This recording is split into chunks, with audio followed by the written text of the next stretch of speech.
members of this ad hoc committee, the senior counsel and his team, retired General and former Minister Bheki Cele, good morning to you. Good morning to the members of staff of Parliament and the members of the media.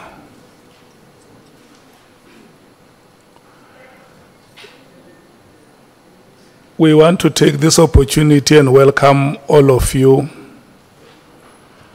and also welcome you, retired General. And I must also bring it to your attention up front that there are members of this committee, in the days that you were not here, they have demonstrated that they are unable to pronounce your surname. So I just want to apologize up front. When you hear one or two of our members saying Cele, you must know Cele is you. So I felt it appropriate that I must register the apology to you before you hear it. I'm going to hand over to the senior counsel.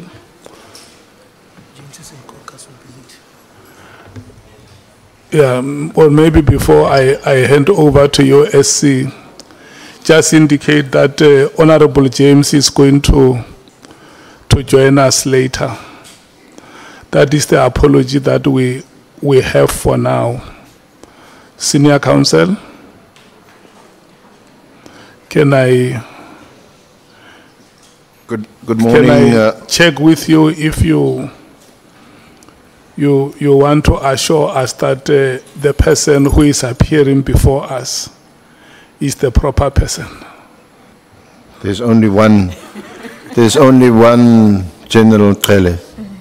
He's in front of us. We consulted with him, or Larato did, for 3 days, and we satisfied that he's not an imposter and that he's indeed the man.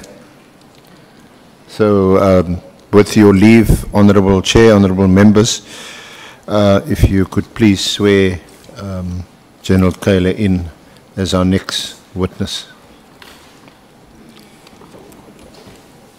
Okay. Thank you so much, Retired General. We are going to take you through the administration of oath. And before I do that, I just want to read the following to you, to inform you that you have been invited to appear before this ad hoc committee, which investigates allegations made by Lieutenant General Mchunu, who is the Provincial Commissioner for the KwaZulu-Natal province. Our expectation is that you provide information to the ad hoc committee so that it is able to do its oversight work and properly investigate the allegations made by Lieutenant General Mchunu. The allegations include, amongst others, alleged unlawful disbandment of the Political Killings Task Team, otherwise known as the NPKTT or the PKTT. Alleged moratorium on the filling of vacancies within the South African Police Services, and alleged corrupt relationship between senior leadership within SAPS and members of the public, as well as political interference in the work of the SAPS. In extending the invitation, the ad hoc committee chairperson has indicated that you may provide such information to the committee, if you so wish, under oath in terms of the powers, privileges, and immunities of Parliament and Provincial Legislatures Act. You have indicated that you wish to take the oath so as to be afforded the protections as provided in the Powers and Privileges Act. Please be informed that by law, you are required to answer fully and satisfactorily all the questions lawfully put to you, or to produce any document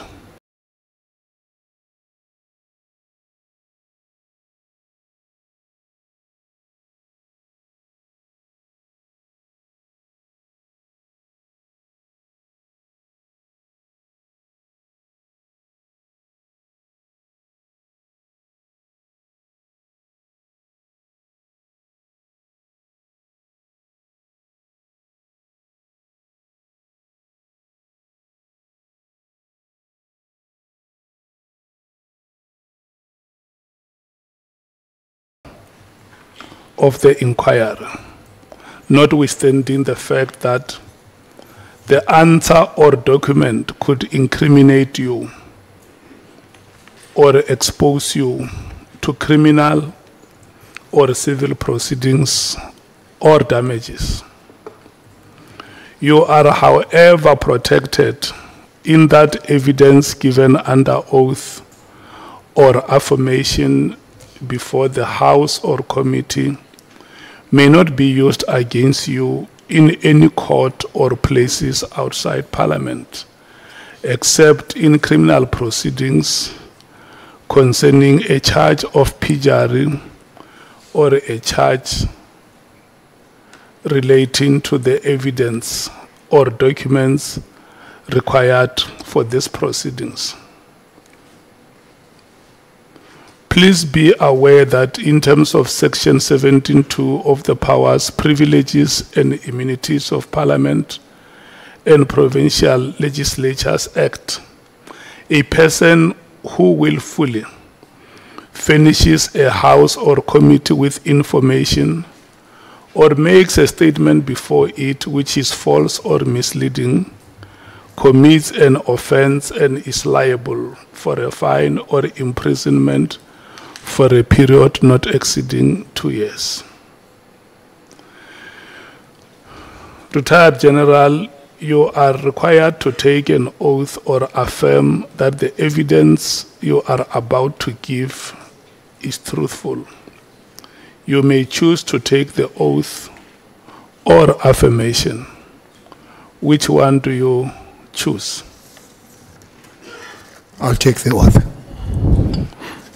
Thank you so much. If you take the oath, you will state your names in full and say, I swear that the evidence I shall give shall be the truth, the whole truth, and nothing but the truth, and so help me God.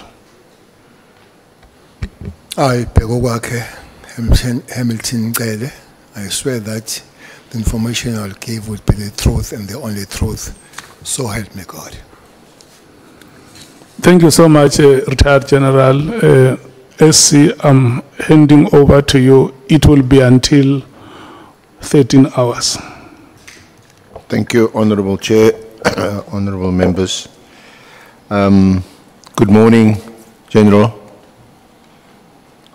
Good morning. Good morning, SC, together with the honourable members. And welcome, and thank you for your for your cooperation, despite, I think, some earlier media report that you weren't prepared to cooperate.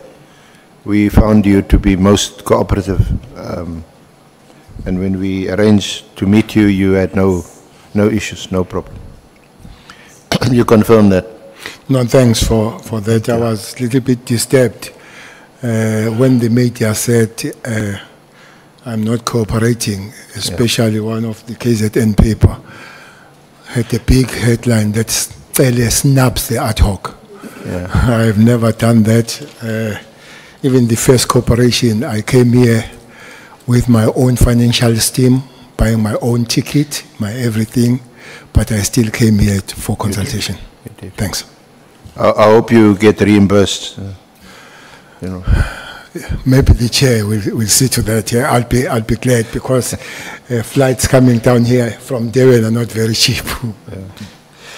And just in terms of your designation, if you can just get that out of the way. I asked you earlier, we always ask you, do you prefer to be called General Cele, former Minister Cele? Because the designation General, that designation was conferred on you much earlier when you were the National Commissioner, and that was under a previous administration. You didn't give it to yourself. No, I didn't give it to myself. The general of the South African police, at any given time with the police, there is one general. There can be others, but general is one, as at the present moment there is one general in the police. This came after the decision taken by the former President Zuma, who invited all the station commanders in the country, in Pretoria, and said he did not like this thing the police called commissioners and superintendents. I remember seeing superintendents belongs to the hospital. Yeah. And then minister had to gazette the change of the ranks, and that's how these ranks came about. That the general actually is a director general of the South African police. And then there are lieutenant colonels, lieutenant generals. Those are deputy director generals. All lieutenant generals are deputy directors. And then there will be major generals. Those are chief directors on the normal government environment. Then there will be brigadiers. Most people that are not in this environment, they love this rank, brigadier. They think it's something big. It's just a director. It's just a director. And then you go down, then below director, there is a full colonel who happened to be a deputy director. Below there is a lieutenant colonel who is an assistant director, and then so you go down. Was similar to the establishment in the public service administration. Yes, okay. Yes. But the question, do I want to? I know generals, that title doesn't fall. It's like ambassador. That title doesn't fall, except that when you are written general in brackets, retired. So do you want to be called retired General Cele? That should be so, former minister, whatever it comes. Thank you. Okay. Thanks. Okay, former minister. You've been through your statement several times, and we've consulted you on it. So perhaps we've also been through the terms of reference, which you'll see quoted on page 3, General, page 3 and 4, and there's a number of paragraphs in the terms of reference that you able to assist the honourable members of the committee when it comes to interpreting them and applying them. For example, 4.1.1, political interference within SAPS, you can speak to that. Any related claim regarding corruption, financial or otherwise bribery, misuse of public resources within SAPS, evaluating the extent of misconduct and unethical behavior by the members of SAPS. You've been the minister mostly, so you definitely can assist with evaluating the effectiveness of the PKTT. You can't help us with the status of the dockets. You can perhaps cast some light on the instability in crime intelligence. You can speak to us about the alleged corrupt relationship between Minister Mchunu and Brown Mokgotsi, and between Mokgotsi and Vusumuzi Kat Matlala. You can perhaps assist us with some other aspects, leadership failures, and your own personal experience being in leadership positions in the police, both as a national commissioner and as a minister. Perhaps you can comment on the procurement process within SAPS and how that could be strengthened, because we know there's a lot of corruption in the procurement process. You can talk to us about the alleged existence of organized crime syndicate.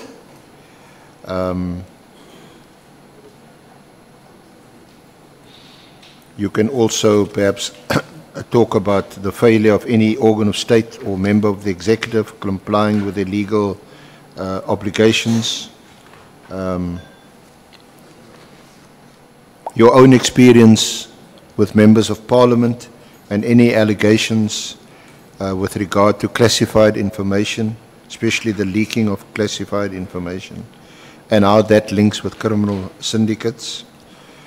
You could perhaps assist us commenting on how public trust can be restored in the police, given your experience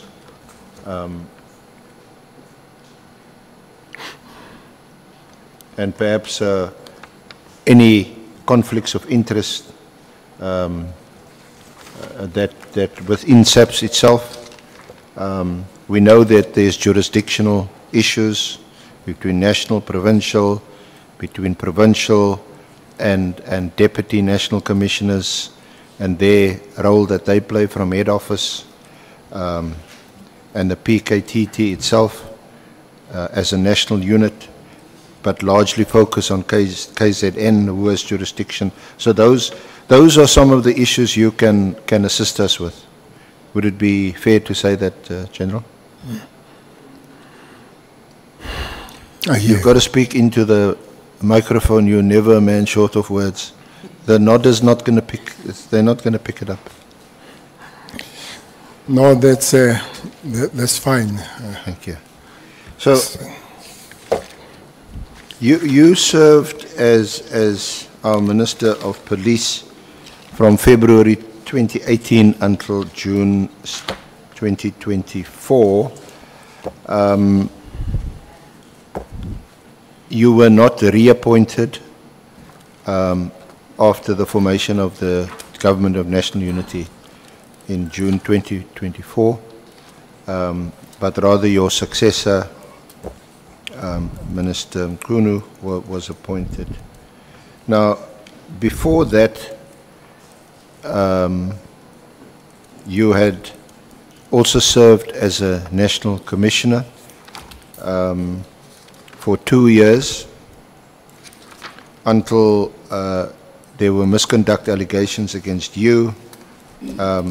You were suspended in October 2011 and then removed in June 2012. Do you want to tell us about that? No, thanks. Thanks on your approval. If you do need some assistance, it's in your statement. But I'm sure you can, I'll look at the from assistance, memory, yeah. But I also deal with the assistance that I know. Thanks. Thanks, honorable members and all that are present. I think all my life has been on security matters.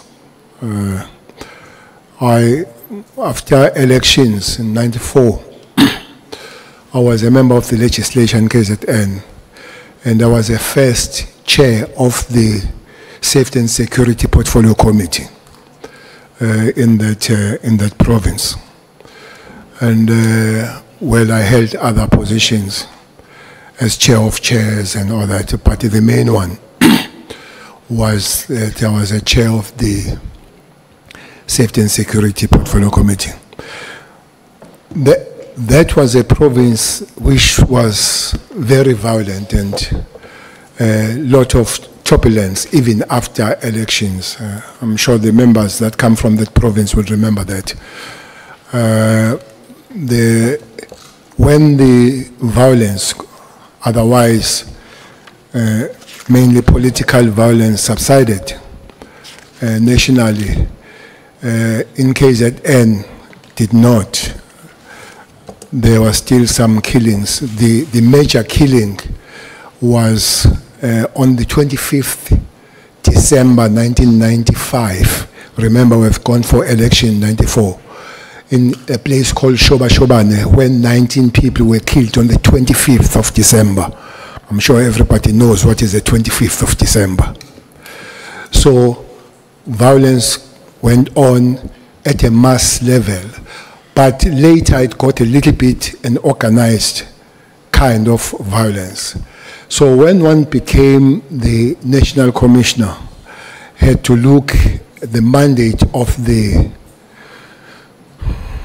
Constitution, what you're supposed to do, to try and keep South Africans safe and do things in a way that they're supposed to put South Africans first and put them safe and all that. So I was approached to be a National Commissioner of the South African Police. I must say, I did not agree initially. I did not like it. I was comfortable because I was an MSc in KZN by that time, MSc of Security and Transport.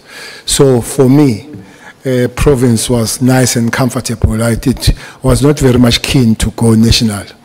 I remember when I was approached by the president, which I think is his constitutional prerogative to appoint national commissioners, I said to him, Baba, I'm not very keen, but unless you say you are instructing me, so I'll do it. And he said, I'm instructing you. I said, okay, then I'll take the instruction. And I became then the National Commissioner. I think it was June 2009. Who was then Minister of Police? The Minister of Police was Mtetwa, the late Mtetwa. May his soul rest in peace.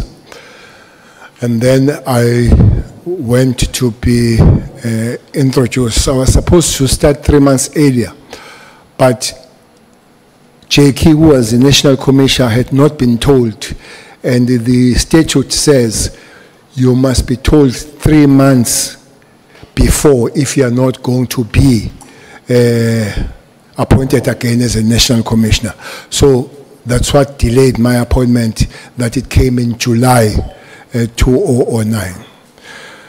So as it came, I was introduced in Mahlambandlovu. All generals were invited.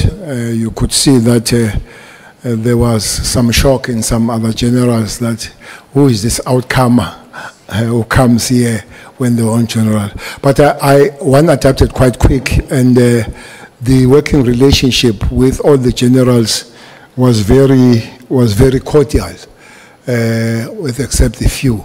Fortunately, we had a target, we had a focus to work towards. That was World Cup 2010. So we had a very little time to do other things, but we had to make sure that 2010 is safe. One worked with everybody that found there, especially in the headquarters where Masimula would be part of them. General Brace was there, General Libya was there, General Cruiser was there, and General Mafume was there. I guess she's Shivambu now. Were there. So General Hlela from Eastern Cape. These generals you find there, they were from different disciplines of policing. They were from Bantustans and from the original SAPF, South African Police Force. They've been put together mostly by Bheki Cele, and that's why you've got 2 days to celebrate in the South African Police. It's the first Sunday of September, where you remember all the fallen heroes, especially those that have fallen in the line of duty. And then you have the 27th of January, where you celebrate the finding of the South African Police Service from the force. So you could see that there were still tendencies of where people come from and all that, but we had a project to work on, which made life much easier, working towards 2010. Was then Brigadier Mchunu, was he also part of your team? Brigadier Mchunu was quite a junior at the time, as you say, Brigadier. But for some reason, I found myself working quite close with him. In 2010, when I think the World Cup was supposed to start on the 9th of June, if I'm not mistaken. When I was in PE, launching the TROT, known as Amabaret, I was phoned by the president of SAFA, Danny Jordan, to say that there is a crisis coming on, and then can I see you with immediate effect. So I know that we'll be discussing immediate a long time. Yes, and did you meet him immediately or some months afterwards? So he said, "Can I see you immediately?" So I saw him that day. That immediately was that day when I saw him. I flew from PE straight to OR. I find him seated there with Valk. I forget his first name. Valk was the Secretary General of FIFA. Jerome Valk. There was a problem. This was around March now. There was a problem that the World Cup is being taken away from South Africa. There was a big clash between Valk and FIFA President Blatter to say, you said the cup must go to South Africa, and there is a lot of crime in South Africa. There were 2 countries that they said they were ready to host. That was Australia and Germany. Remember, Germany had hosted it previously. So we spoke with President to say, how can we save the World Cup? It was on the score that I assembled the team of generals and the police, and we went to Zurich to make the president. To be honest, the nation does not know that South African Police Service saved 2010. Without that meeting, without us going to Zurich and making presentation, with all participating countries, sometimes with their heads of security, it took us a long time. General Brace made a good presentation. Among those, most of them were generals, except 3 that were brigadiers. Mchunu was part of that. Mchunu had come in because he was responsible for ORS. This is a response services, which puts together all special services, special forces of the South African Police. Is your special task team. Now it will be NIU. There are CATs under there, and there are TROT. That time, there was no TROT, and I think there were no CATs. Specifically, it was Special Task Force and NIU. Then Mchunu was part of that. And for some reason, we worked quite closely with him. I'll come back what happened as he becomes the first, or the acting National Commissioner. So we made the presentation there. All countries were saying, are not going to go to South Africa. The people that were leading that rebel were British. And clearly, if British could not come to the World Cup in South Africa, many people were going to join them. Until at the later stage, we were supported by Brazil and all that. And Germany was very vocal to say, we are ready. And remember, they have launched it previously. So from that meeting, fortunately, there was a meeting, a General Assembly of Interpol in Lens, in France. So we had to fly there to convince the Interpol to say it's safe to come to South Africa, so that the campaign of safety in coming to South Africa is not just pushed by South Africans alone, but is also pushed by Interpol.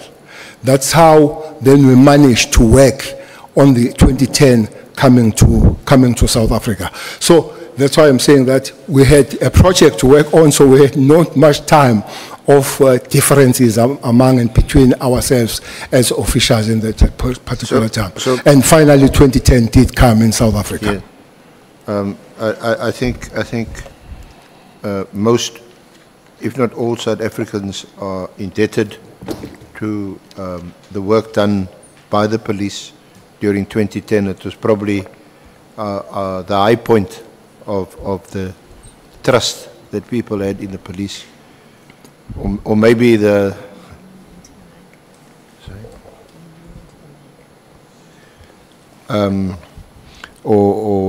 so that there was a high level of trust, or maybe the crooks and the robbers just took a break in 2010 watching the football.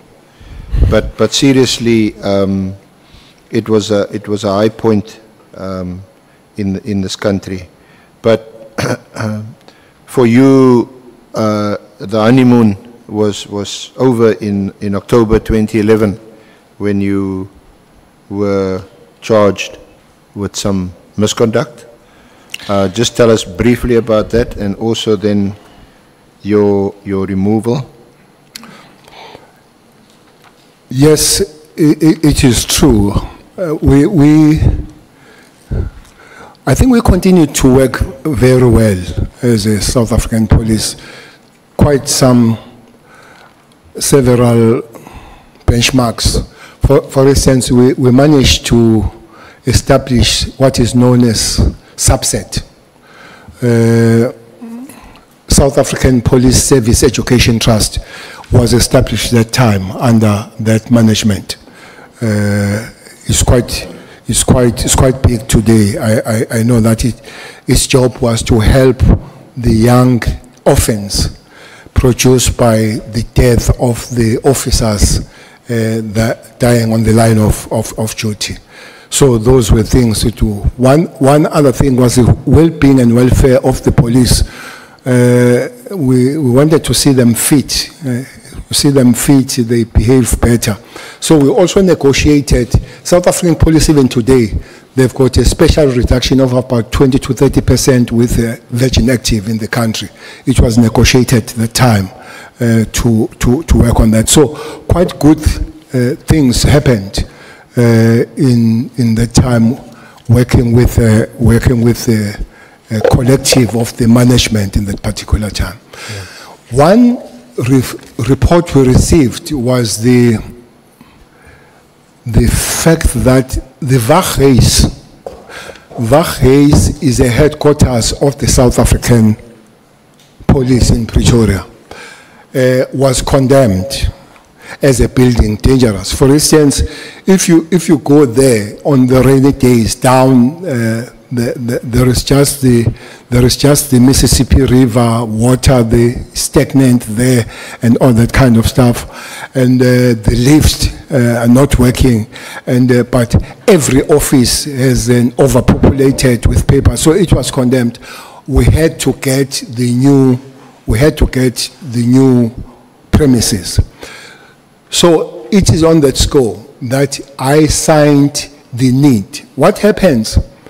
The director generals of different departments, they sign their needs when it comes to the acquiring the property, and they hand over that to Public Works. So that's what happened.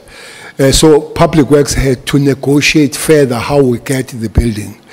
So for some reason, it was alleged that one had done wrongly when I followed the same thing. So the public protector then was put on working on the matter. Public protector recommended that the minister had to take the action against the national commissioner, that is Mchunu. But the president did not see it that way. The president wanted to put the commission to look at the fitness of the commissioner to the office in that particular time. And then, funny part of it is that in September, I visited the president. We spent 45 minutes, and I briefed him to say the next day I was going to go to Mpumalanga to launch the safety season. And the president, we spent 45 minutes, and then he said goodbye to me.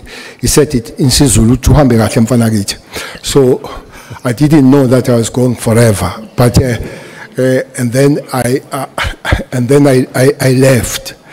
He said he was busy meeting some people. What I didn't know is that those people he was busy with, they were discussing my suspension. Yeah. And then, as I was at work in Mpumalanga, I remember we arrested somebody with a big bag of dagga. The journalist came to me and asked me, "What do you want here? Because you are suspended." I said, "No, I'm not suspended." They said, "No, you are suspended." I checked with the staff. If they check, I was told that at about 2:15, the president has in live TV read my suspension on TV. So I was supposed to go there with Mkhwanazi to that operation, but I don't know what time. In the morning, I was told that Mkhwanazi was not going to come because he has been phoned the previous night. He is now the acting national commissioner. No, he was phoned the previous night that he must not go, he must go and see the minister. So the rest is that then he was to be made the acting national commissioner, which means minister and the president, they know that they are going to suspend me, but they allowed me to go and be suspended on the field. And as I was busy working. So as I came back, I was then suspended national commissioner. But the announcement was made as part of suspension that Judge Mohoro would lead the commission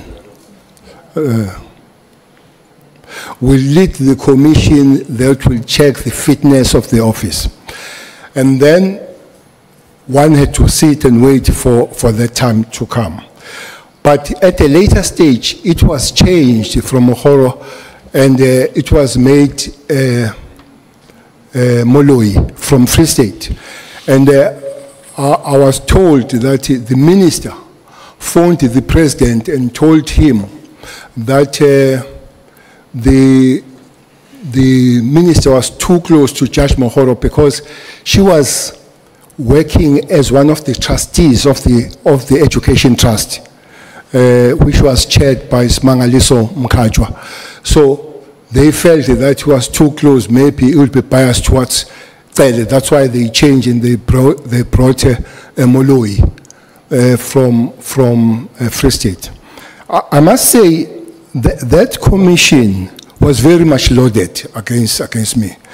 For instance, a person that has been my main accuser was Hlela, who used to be a commissioner of the South African, or who used to be a commissioner of police in Ciskei. And the prosecutor there was Noche, who used to be the minister of police in Ciskei. So Hlela and Noche were coming from Ciskei and they were prosecuting me.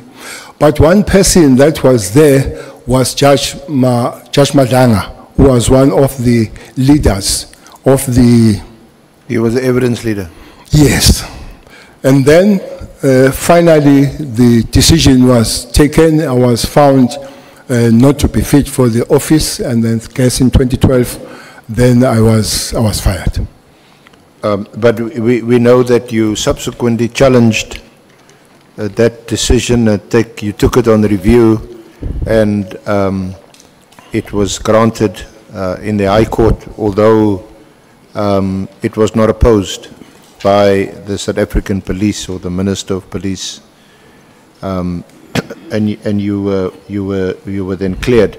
But just to backtrack a bit, what would have been the motivation, to your knowledge, for your initial suspension and the subsequent inquiry that was instituted into your alleged misconduct?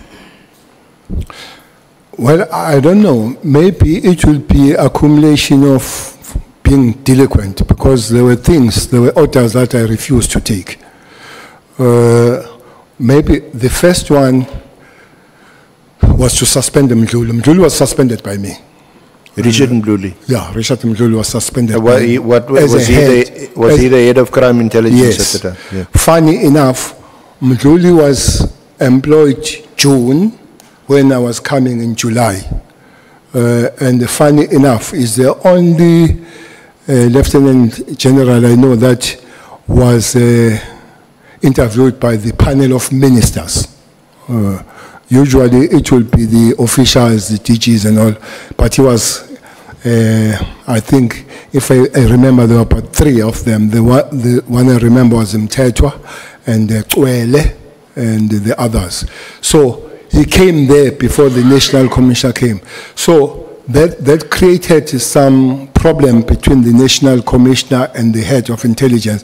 And the head of intelligence mostly would be reporting direct to the president, which I don't think is a problem, but also reporting to the minister, which then I think it's a problem, because it's a National Commissioner that is supposed to be reporting to the minister. The second one, I remember that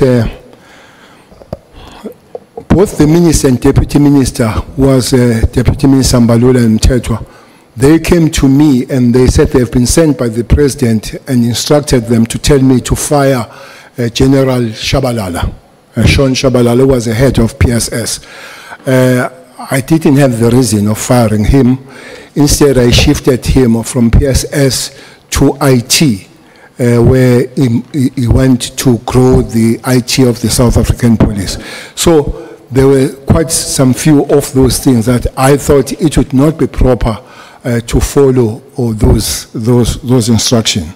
I remember that one brigadier, Tau, he was fired when he was in Algiers en route to France in preparation of the trip of the president, and I refused that he must be fired on that way without following. So I would guess, this is my guess, that it was accumulation maybe of being transigent in some matters. It came to that, but I believe that the building issues had less or nothing altogether to do with that kind of firing. So after you were dismissed in 2012, thereafter you went back into, or took up political office again after that as a deputy minister of agriculture. That was 2014. Yeah. After election. Well, there is an argument that people will say that the president was kind to me to take me back as a deputy minister of agriculture. Actually, that's the only time that I was out of the security establishment. I don't think so. I think either the people of South Africa or the ANC did take me back to Parliament. I remember that I was almost #1 to every list that ever existed, provincial to national, national was number 10 and all. So there was no way that I guess somebody would have been ignored. And I remember that Minister Senzo Mchunu was going to be Premier of KZN, and he went to the President to request that I go back to province so that we can strengthen the province. The President said no, he needed me nationally because he was going to give me a very crucial job. And indeed, I was the Deputy Minister of Agriculture. It was quite crucial because one was looking after fish and forest. So,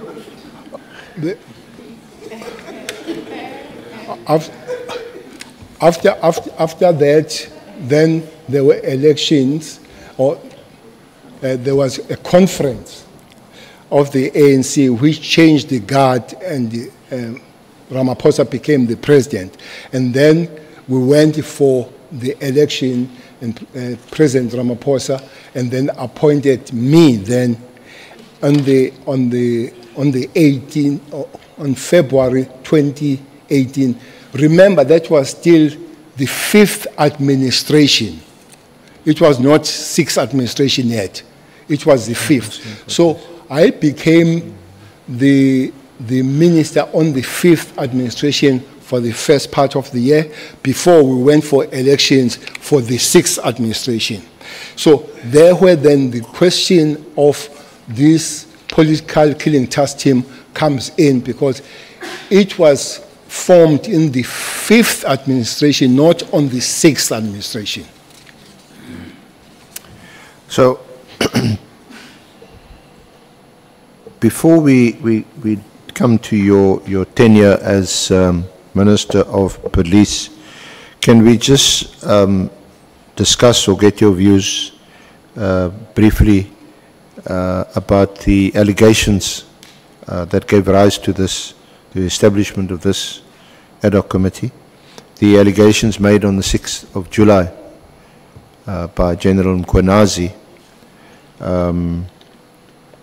when he raised a number of what is clearly very serious issues within the South African Police Service. And given that you had spent a considerable time in the service, both as a National Commissioner and as a Minister, it would be of interest to us to hear how your response was at the time, if any. What did you think? Can you just discuss that briefly?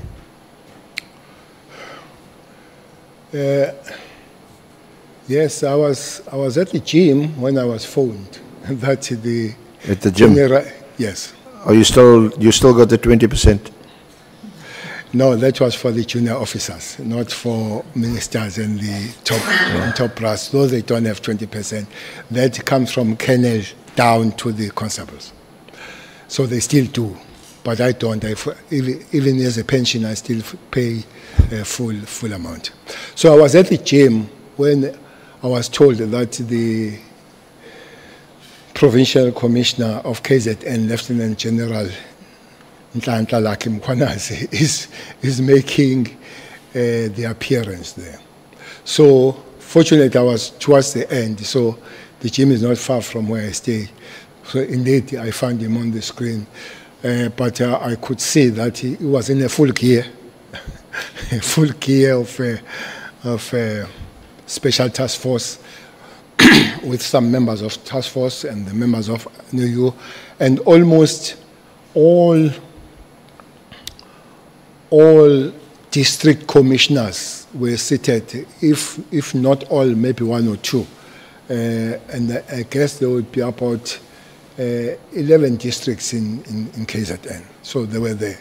So while I listened, and quite a big statement that was made on that particular day. And I knew some of the things that he would have said, and I would not know some of the things, as there would be more of operation. But I realized that one of the major problems was the issue of a task team that was dismantled. But I also knew that the task team has been dismantled because I saw the letter of the 31st December 2024, which I must say, personally was taken aback the letter for several things that one can explain how it happened.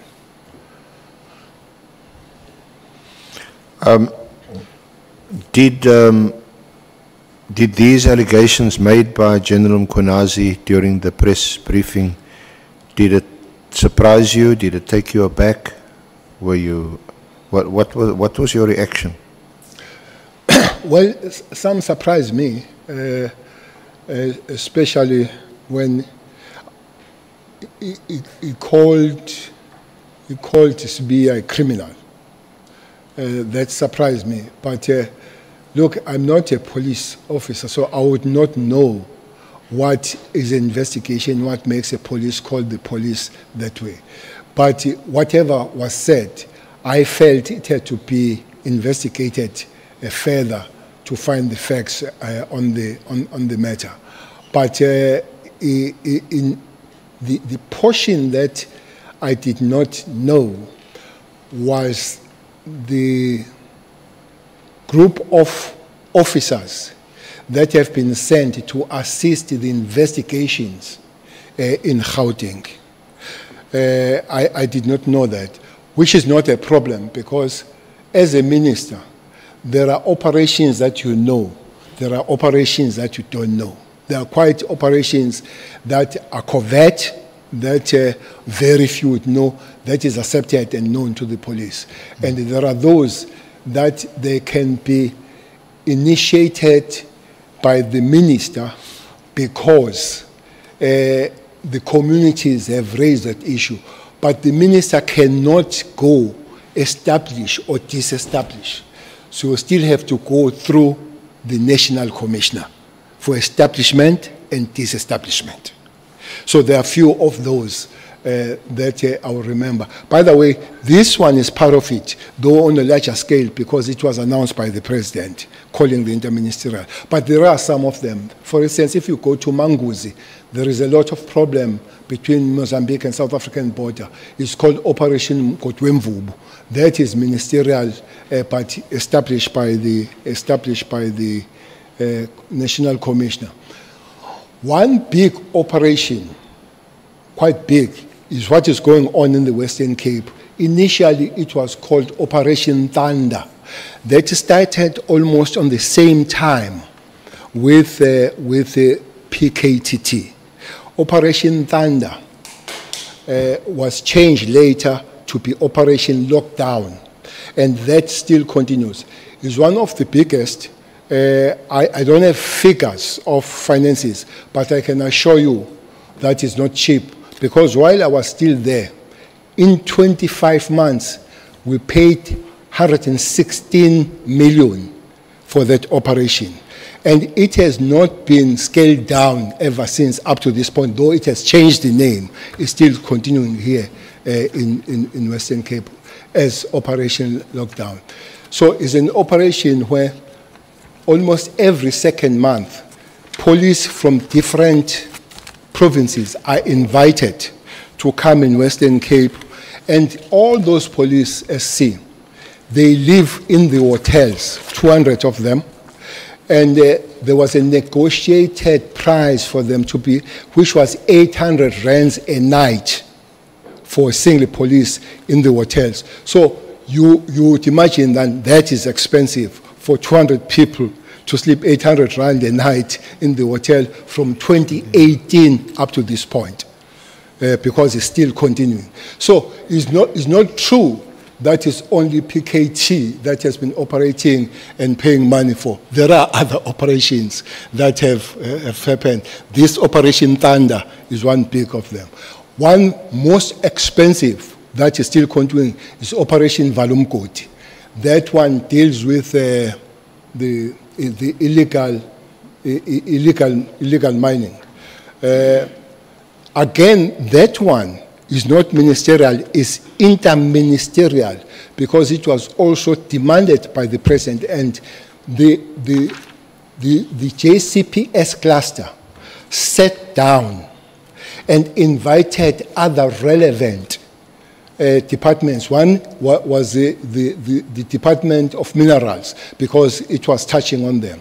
is quite expensive. I think that had to find billions to run, and those billions from the South African police were found from Kara.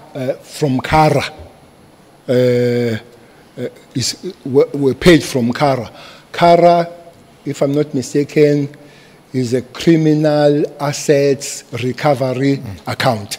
So that's the money that is put there in that account, having been taken from the criminal activities, so that it finds the fighting of crime again. So I think it's quite expensive that most departments got some serious amounts. Big chunk went to the police. I think it was 1.2 billion to run there. The other one went even to Home Affairs to buy the equipment to cross the river. They demanded it, but when you go to that river, you don't see how can you use it. How do you use not a ship, these small things to cross the river? But it also is the first money that bought things like drones. I'm sure you have seen the drones. That thing came under that Operation Valumkoti, working on the illegal crossing and all that. I think that is still continuing. So again, it's a level of a cabinet by the president. Those two, Operation Valumkoti and the PKTT, they come from that level, and then they have interministerials. So just still briefly on the July 6 media briefing, when General Mchunu spoke about the infiltration into the criminal justice system, into the NPA, magistracy, the justice, judges, and this was sort of spearheaded by drug cartels. Was this new to you? Was this a revelation to you?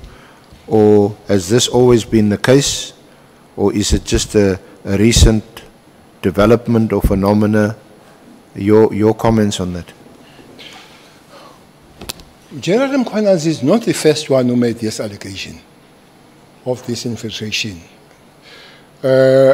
If I'm not mistaken, it was said by Judge Tulare here in Western Cape. I think I have. Yeah, you referred to a judgment. The judgment.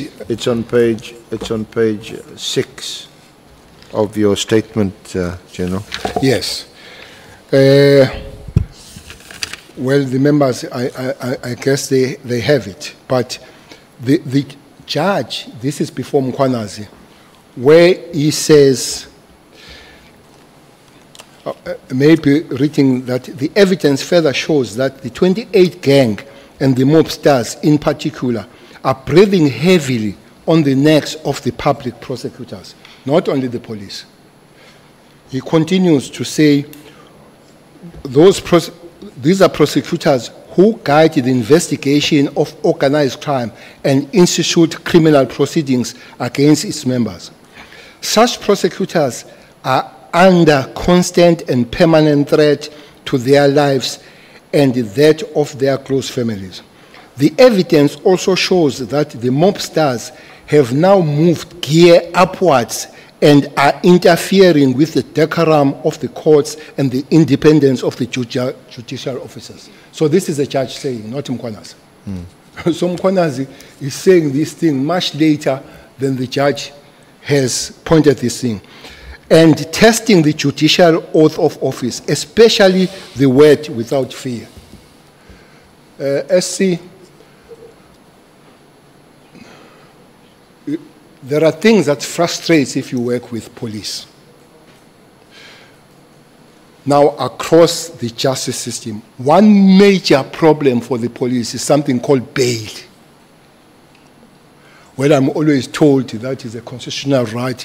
That thing is a mess. That thing called bail is a mess. You know, you go to Chembisa, you find a guy called BP. BP had 43 cash heists and 5 bails. 43 cash heists and 5 bails. 43 cases or 43 alleged? 43. Alleged cases. No, he takes the money.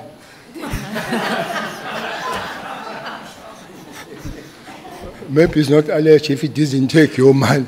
But, well, he's arrested now. But he has been arrested and getting bail, arrested and getting bail, and arrested and getting bail. So, police get frustrated with that. One major frustration was a guy called Ntuli, not this one. Ntuli is accused number 5 in the case of Meyiwa. Senzo Meyiwa. Yeah. Ntuli, as we speak, he's doing 6 life sentences. He was found guilty and sentenced, but got an appeal, or got the right to appeal, and given the bail. When he has been found guilty and sentenced to 6 life sentences, still given the bail. And some of the people that he went after are those that gave evidence against him for him to get life. This is a bail, animal called the bail. So it's a problem for the police, but we're told it's a constitutional right. The second one will be non-cooperation of maybe prosecutors. But just to pause there, it's a constitutional right, yes, because when you apply for bail, it's still just an allegation against you. Now, of course, we've got the chapter 6 where it's murder, rape, robbery. Then the onus shifts to the defense, to the accused. But ordinarily, you've got a right to bail unless the state can show that you're a flight risk or that you're likely to commit the crime again, etc., or that you're a danger to the public.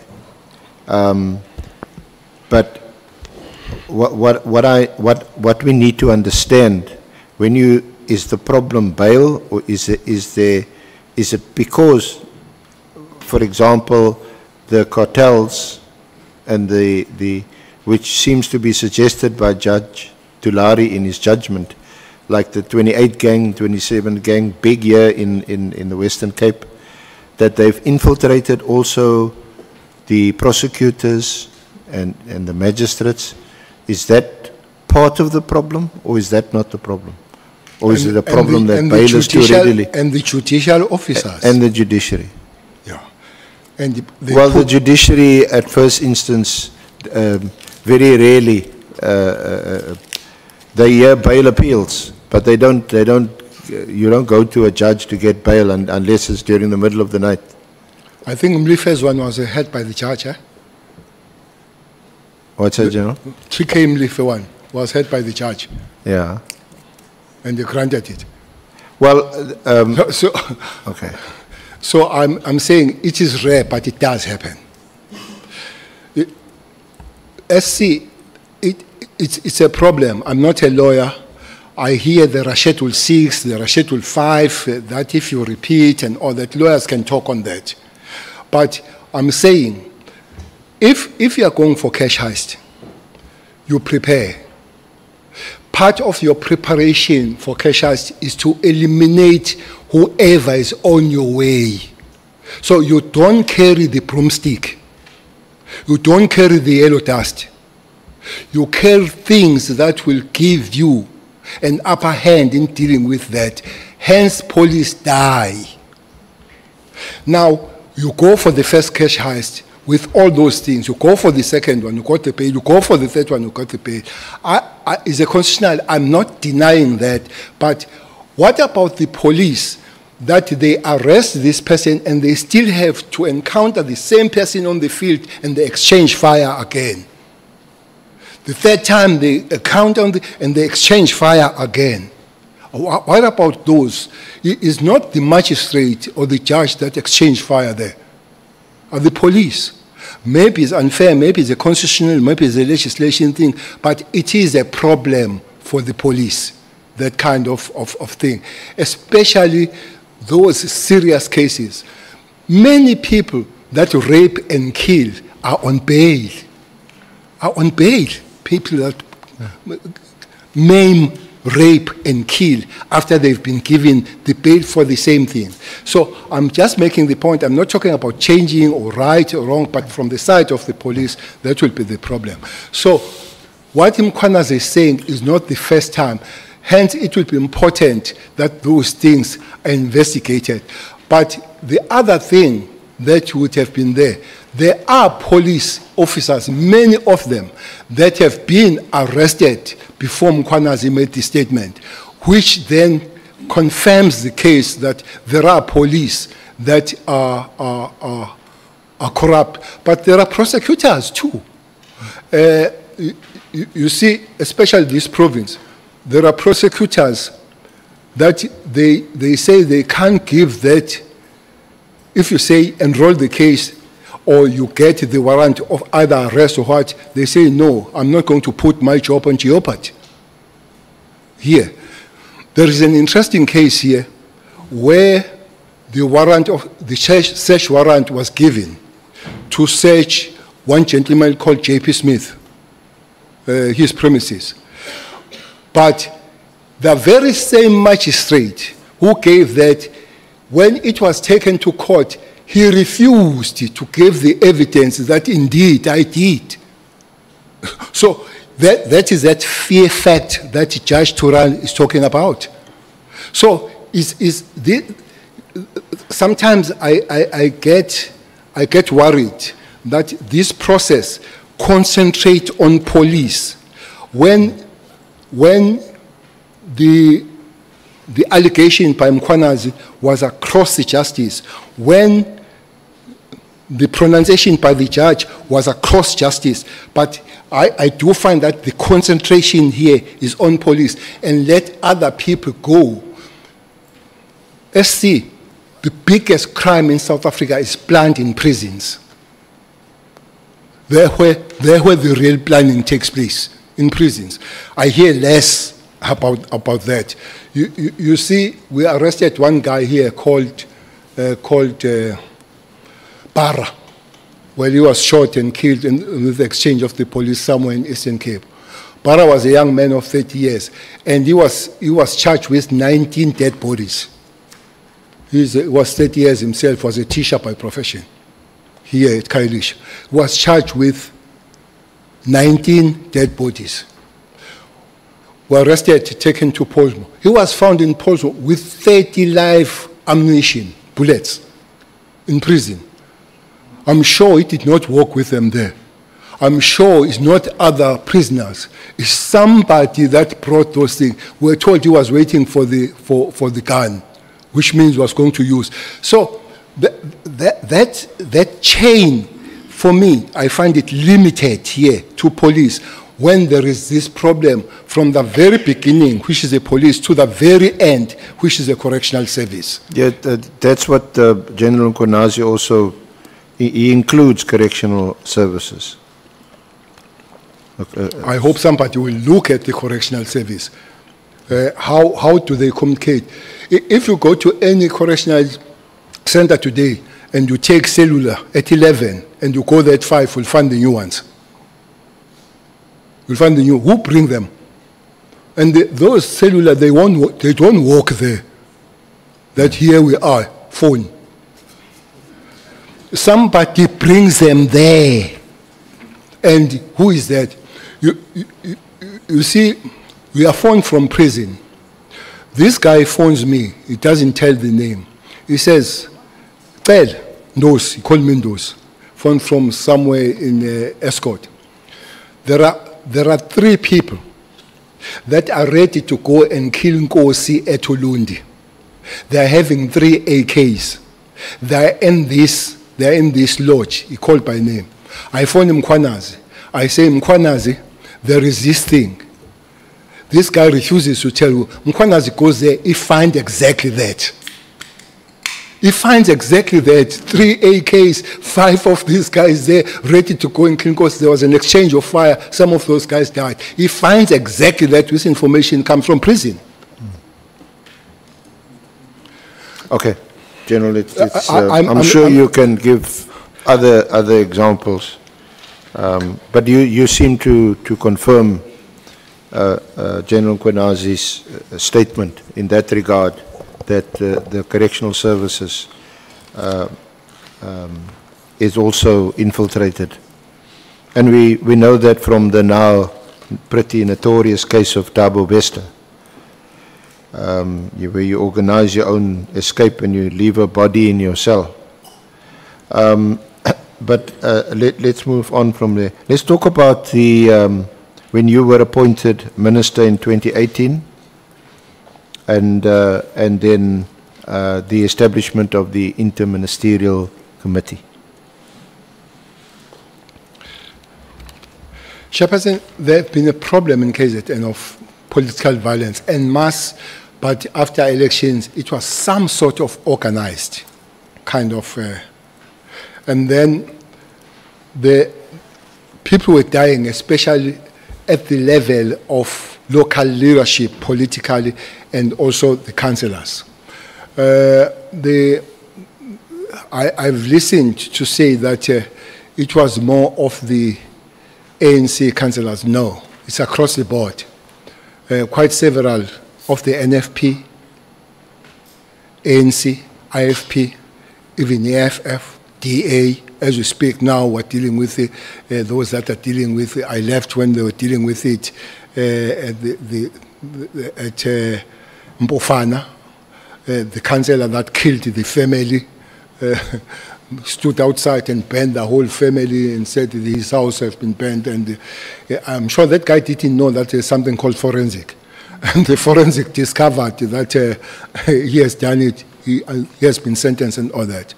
It's happening. So, President visited the murder scene of Kashana Mchunu, who was a councillor there in Maritzburg. And from there, he made a call on the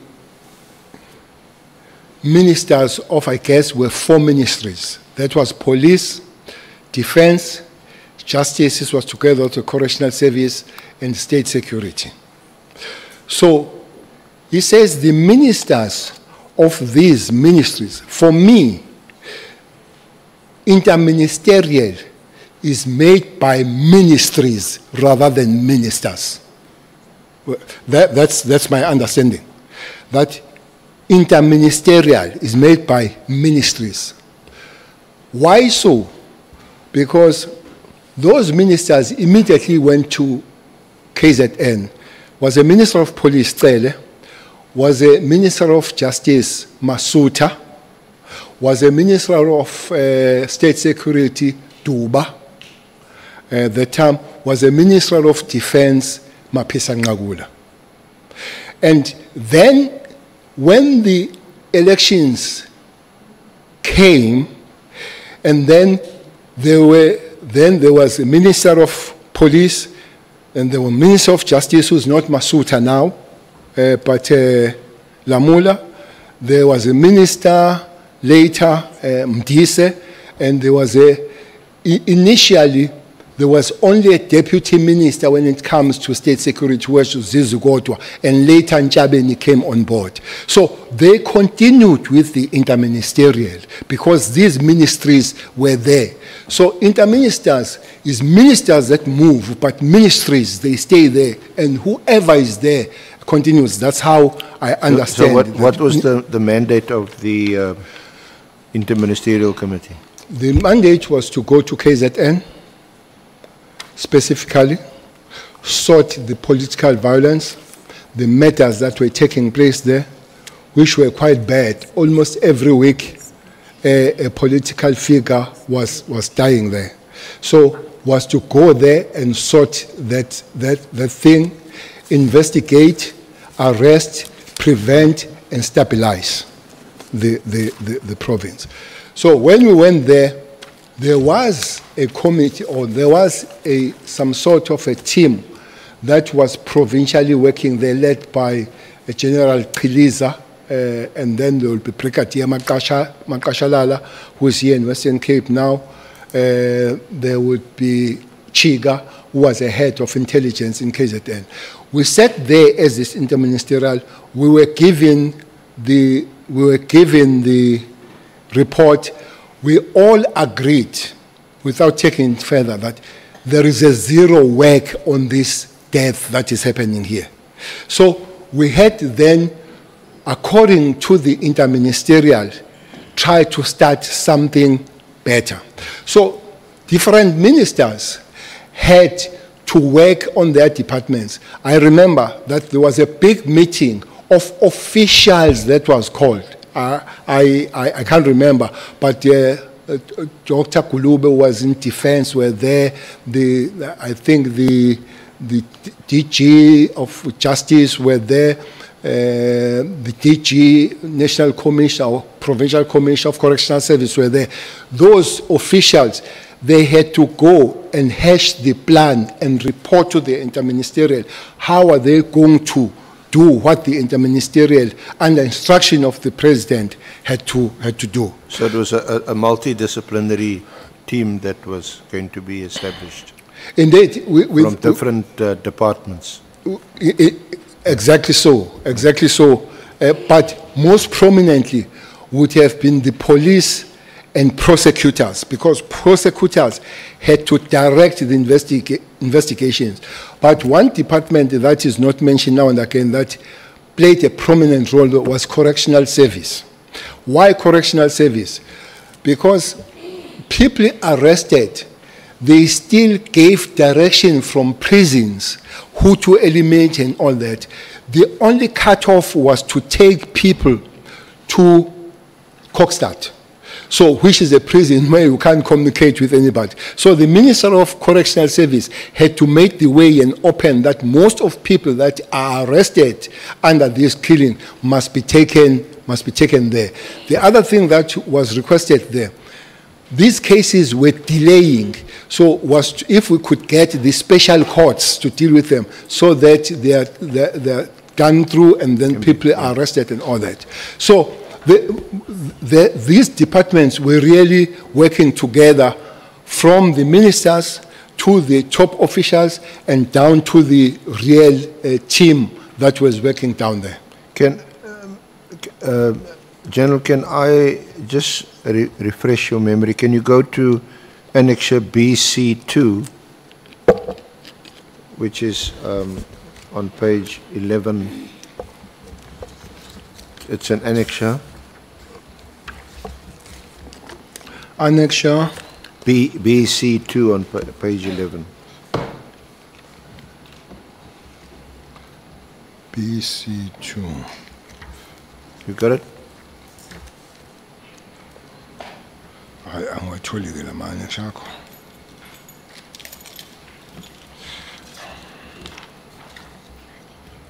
Oh, okay.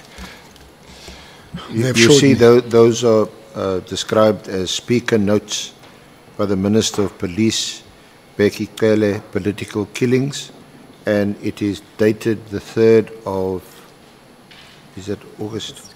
3rd of August, 2018. Do you want to go run through that? Because this would have been immediately or shortly after, no, not immediately, shortly after the establishment of the task team. So you'll see a number of very relevant aspects of the Interministerial Committee dealt with there, to refresh your memory. Yes, I do see. And as you read down that, the team comprises of 126 members led by Acting Provincial Commissioner, Lieutenant Mchunu, and Brigadier Ngwenya and Kumalo. The National Prosecuting Authority has also dedicated 16 experienced, seasoned prosecutors. So from there on, the team kicked in. as an interministerial or a multidisciplinary approach. So others would follow, like courts, but this one immediately kicked in. And at the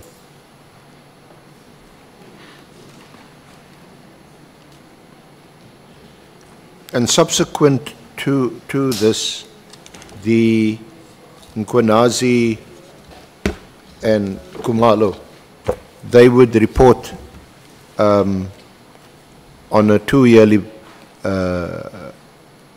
base, or they would report to the Interministerial Committee twice a year on progress or on what they were doing, and you would then hold a press conference, the IMC, and you were, because you're the key person involved as Minister of Police, you would then address the media based on the reports you were getting from the political killing stars team. Well, there were several of these briefings. People responsible were invited to go down. If you're there, you can see. I'm referring to. Go to page 16 also of the annexures. Page 16. Annexure BC3 starts on page 15, and you can. There's a summary of the media briefings. Yes. And your statements on page 16. 21 May 2018, 3 August 2018, that's the one you've just referred to, 13 September 2018, March 2019, June 2021, February 2022, 6 September 2023, and I think your last press briefing was in March. It's not here, but in March 2024, that was the last press briefing. Well, initially, these briefings were intense because of the work starting, but as the work happens, they become a bit slow. But the members of the IMC will go and be briefed. Mostly would be briefed by the officials of the departments, having been briefed by the task team. There will be members of the task team, especially the higher echelons like Khumalo, like Gwenya, like Mchunu, and all those, and those that would have been invited, and the prosecutors and the people from correctional service. I remember that Ngele would be there. So that's how it would happen, and then there will be a media briefing. The media briefing, most of the time, it would not be sitting alone. There would be other members of the task team sitting there and giving update of what has happened with the task team going down, and that last meeting would be the 5th of September 2023. But that was not the last activity. The team itself was invited. The PKTT. I saw some N on it now. I'm not sure about it. So Minister Mchunu put the N there in front. I don't know N. So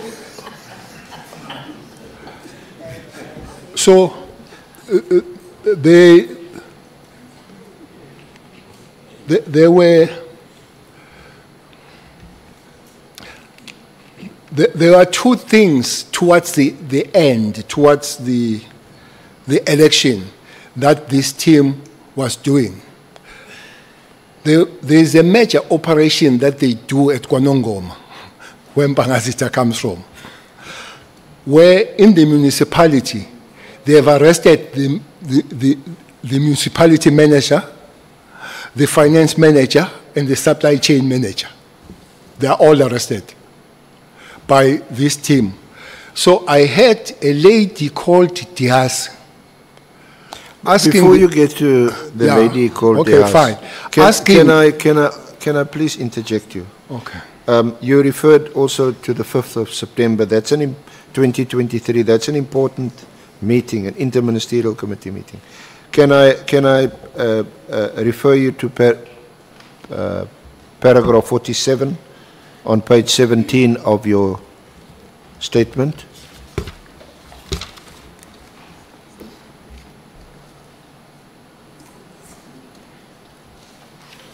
Right. But this is 17.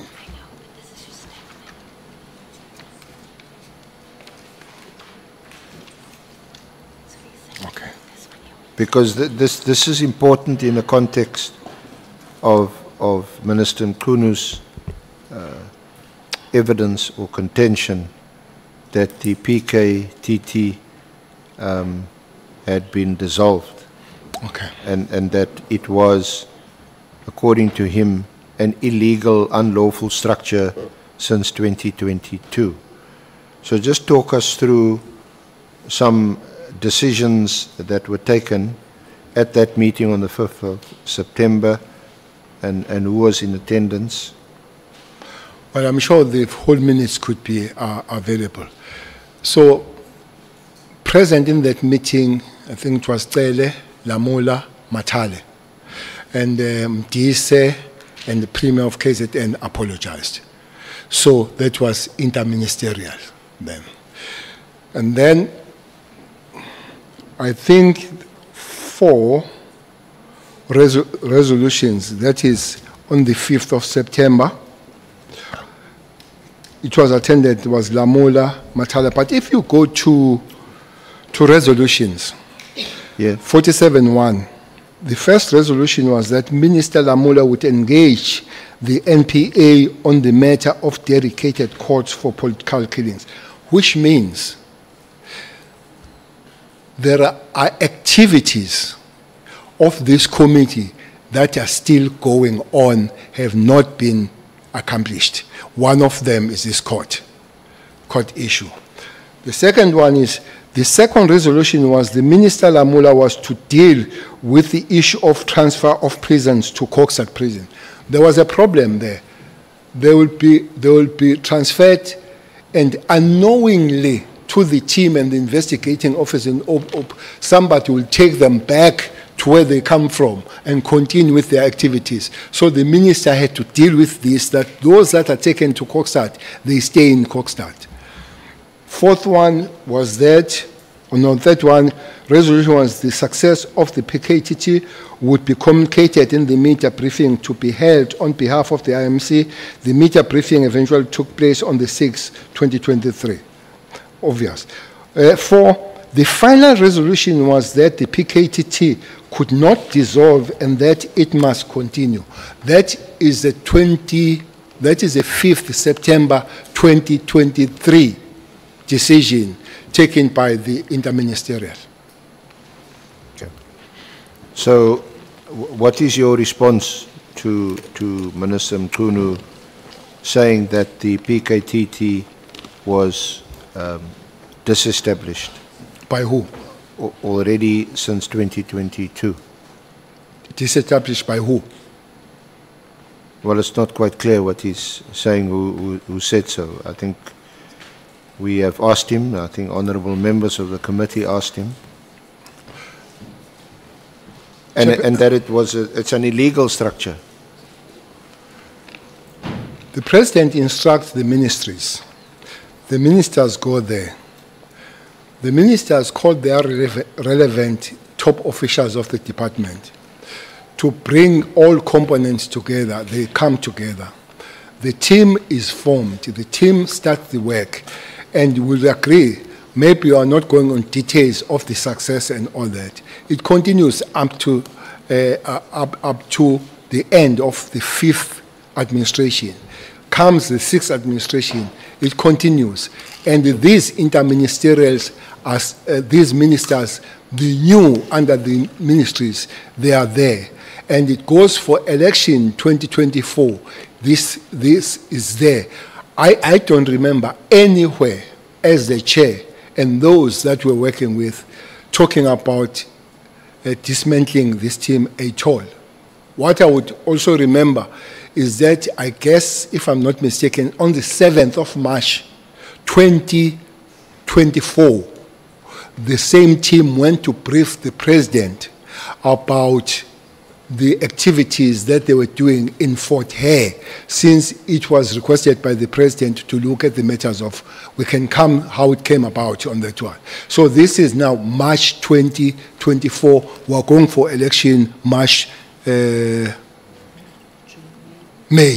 So this team is still active. I don't remember anywhere as a person that was almost involved at all in the understanding of activities. I don't remember the team being disbanded until I saw the letter that was written on the 21st December. The 31st of December. 31st of December, when we're drinking and dancing. Now, your view is captured at paragraph 49 on page 18. Paragraph 49. Yeah, on page 18 of your statement. Okay.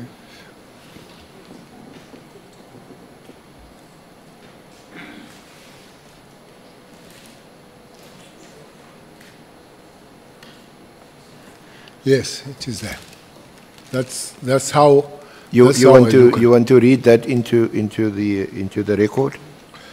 In my view, PKTT was established by the IMC under the leadership of the President, and therefore only the IMC could disestablish it. I have heard in these proceedings the submission that no IMC had been established under the 7th administration. I submit that this argument is incorrect. The IMC consists of ministries that form the multidisciplinary team, not the political incumbents, the ministers, who may change with each administration. The IMC, therefore, continued to exist even under the 7th administration. The Minister of Police, therefore, had to consult with the IMC that had established the PKTT before deciding to disband it.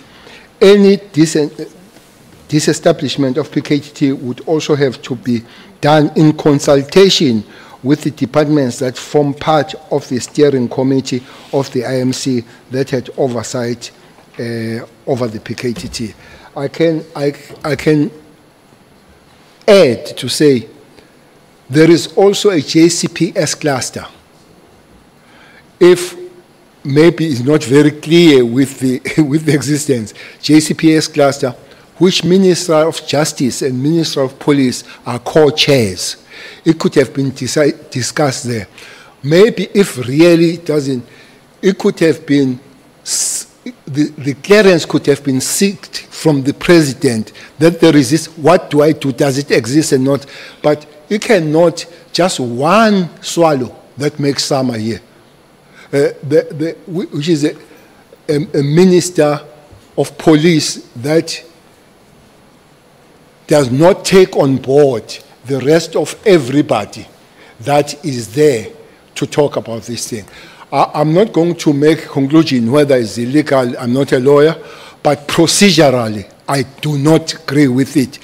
The way that it has come through, it should have reversed the same way back. That will be my argument. We're going to go now to the Minister's Directive of 31 December. But just to round off on whether or not the PKTT is still in existence, you recall having I'm not sure whether you call it a discussion or just out of interest, that you spoke recently with the Minister of Justice and Constitutional Development, and on her, as it were, job description, the PKTT was still one of the functions allocated to her as Minister of Justice and Constitutional Development. Well, as your minister you join, I think your officials will take you through. And it starts with maybe the handover from your predecessor. the time is short. It took me 2 hours with my successor. So there is a lot of things. But then you go to the officials of the department, and then they'll tell you the duties. It does, hearing from Minister Kubai, it still does come through as one of her jobs to be part of the IMC on this one. That would be my latest information. Yeah.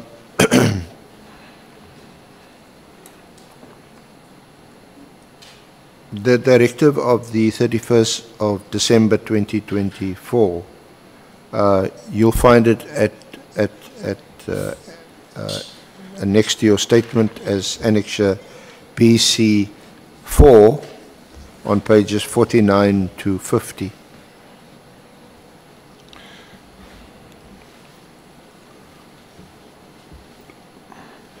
Have you got it there, General? Yeah, I have it. Thanks. When did you first see or hear of or were told about this directive, and what was your reaction, your response? Chairperson, there is a funny chain here. I don't know how I got in the group of Marshall. I'm in that group. A WhatsApp group? It's WhatsApp group. You be careful of these WhatsApps. I never write, but most of these things come from that Marshall thing. Who's all on that group? Marshall and his husband and her husband. Yeah. Morgan. So those are expensive, but there are other ones. I think it's Huela, and then there are people that they correspond with. There is hashtag Minister of Police. There is hashtag Adams. I think is a member of Parliament. There was a hashtag chair of Portfolio Committee. I don't know if he's still there, but he was also corresponding very closely with the Machel.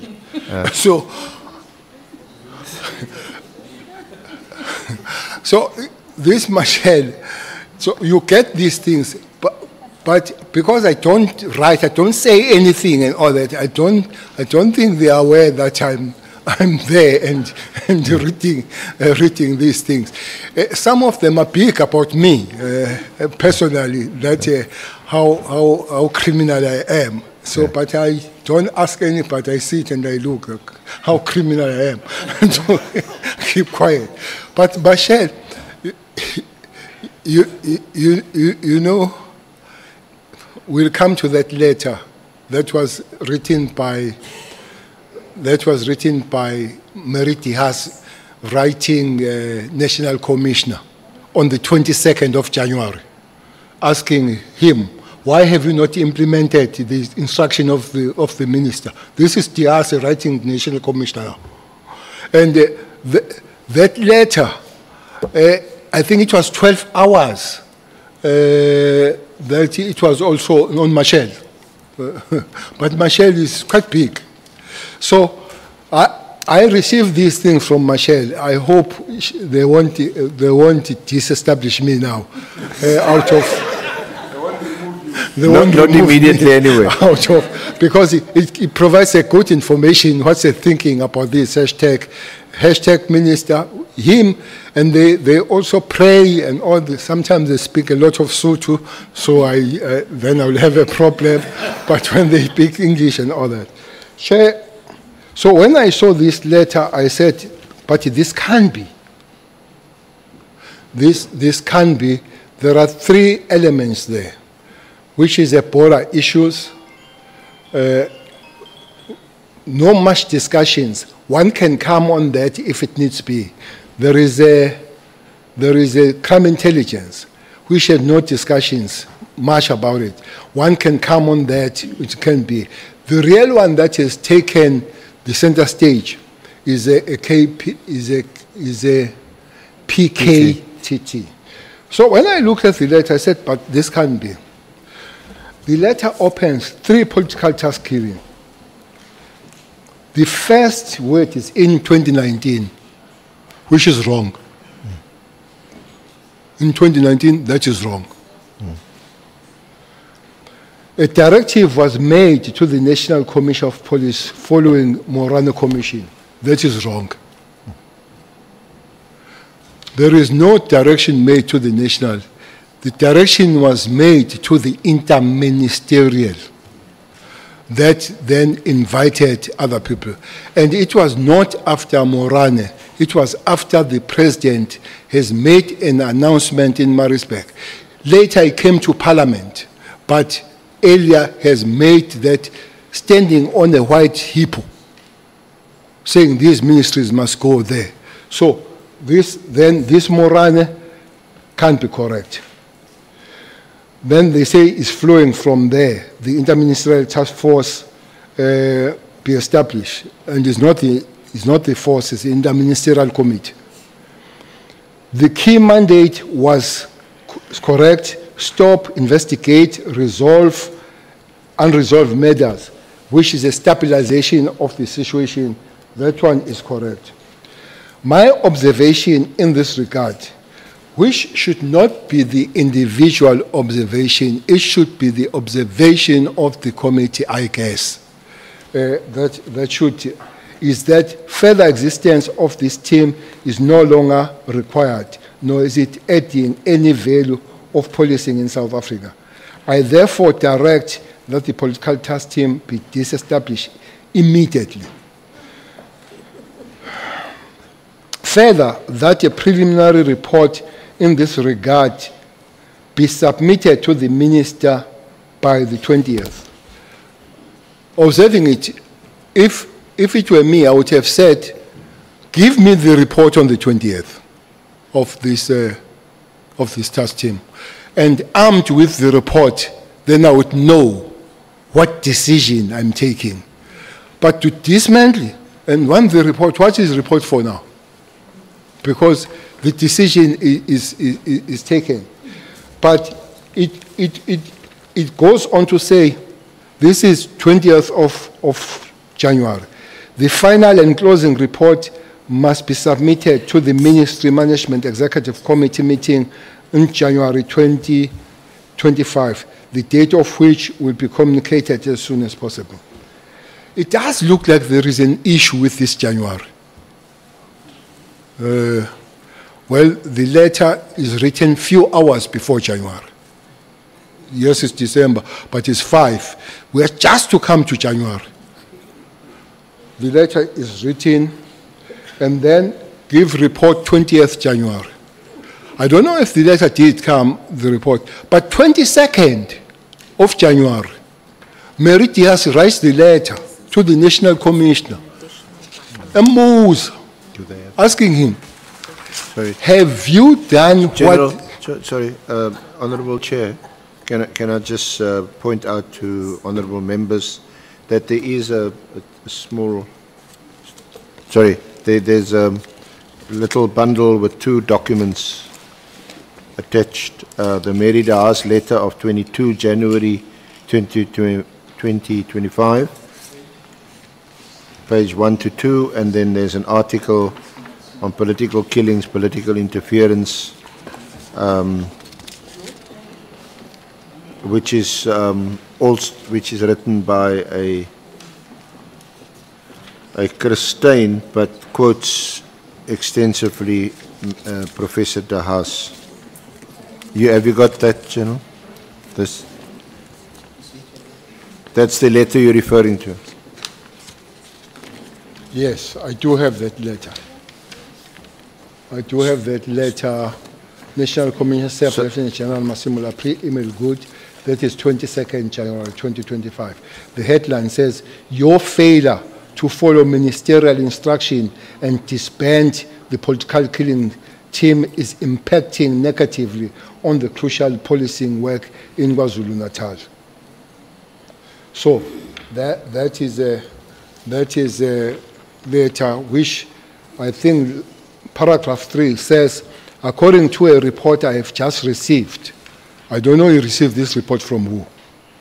Meritias, from concerned police or from concerned members, detectives in KZN cannot take exhibits to Pretoria laboratory because there are no funds to travel, the funds allegedly having been diverted to the political killing team, leaving crucial evidence, e.g. drugs, firearm, DNA, and cell phones in the province contaminated. 4, in other words, if these allegations are true, the Provincial Commission KZN is complicit in ignoring instructions given by the Minister and obstructing regular policing activities in KwaZulu-Natal. Please investigate and report to the Minister and Parliament immediately. Immediately.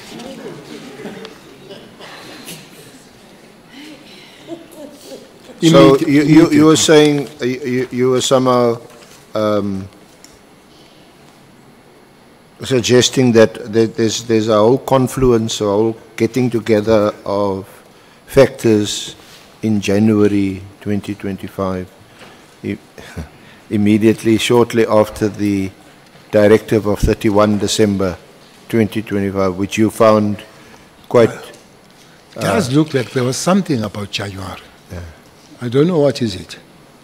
But my take with all this process, Chairperson, it starts with Mary writing the letter on October. And I found some similarities of the content of the letter, because this immediately is also there in that letter. That letter is on pages 51 through to 58. That is October. So then there is a discussion of a certain stain on his written opinion piece, if it is opinion piece.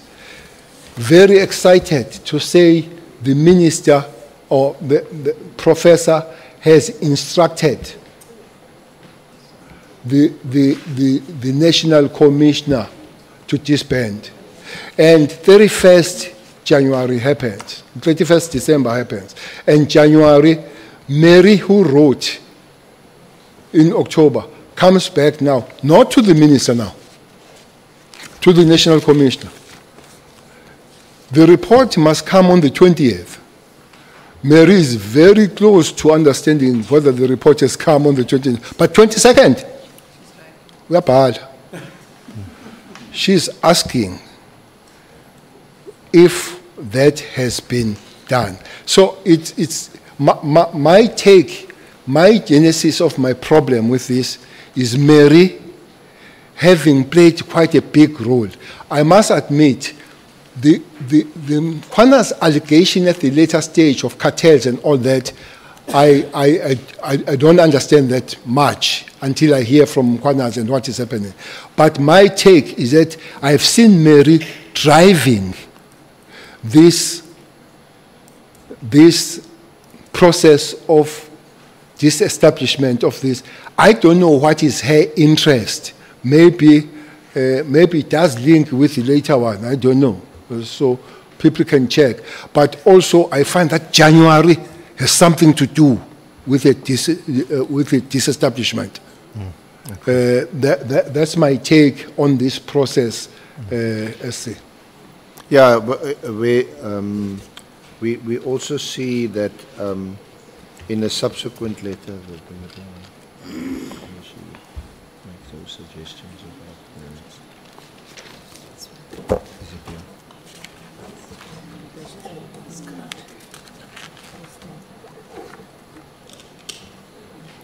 in fact, we also, I think I've flagged it. Excuse me, Minister.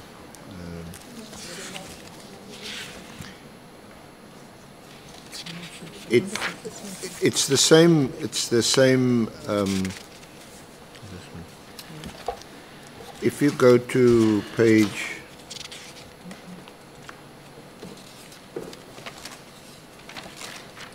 60, go to BC 7, General.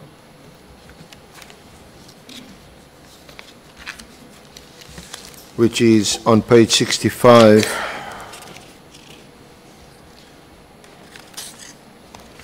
page 65. To 70. Right, yes. Yeah.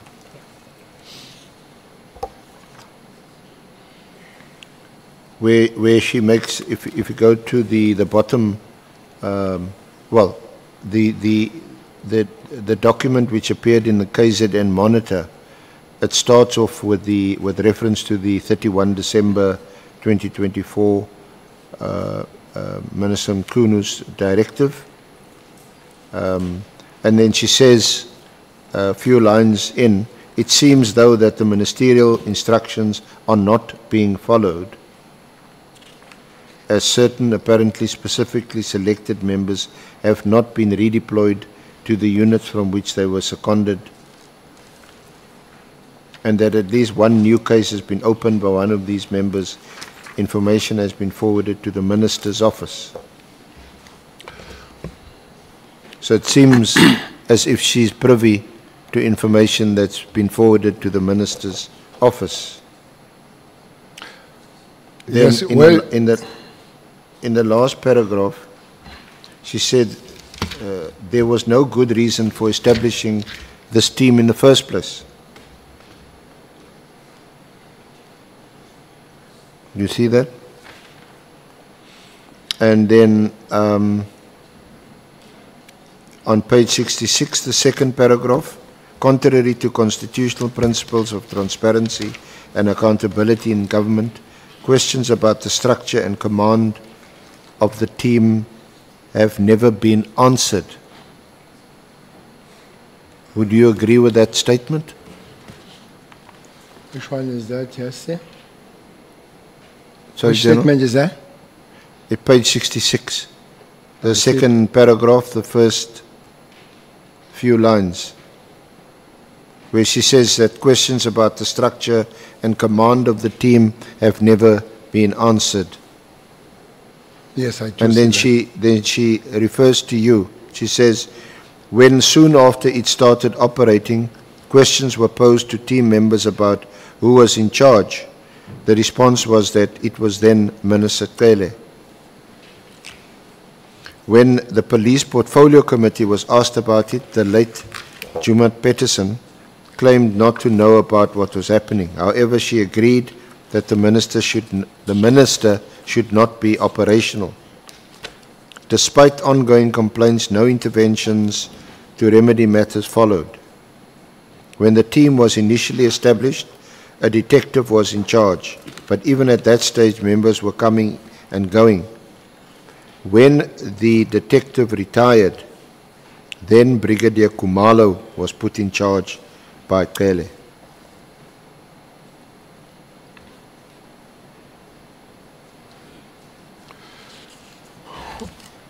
Well, I met Khumalo when the team was established.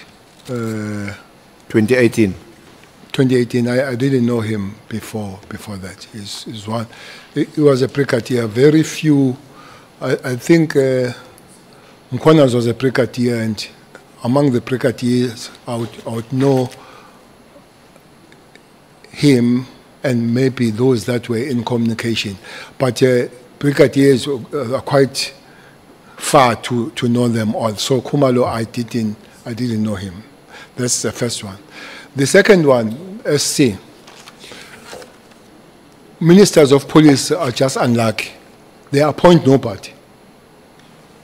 They appoint nobody. Even the National Commissioner, they don't appoint them.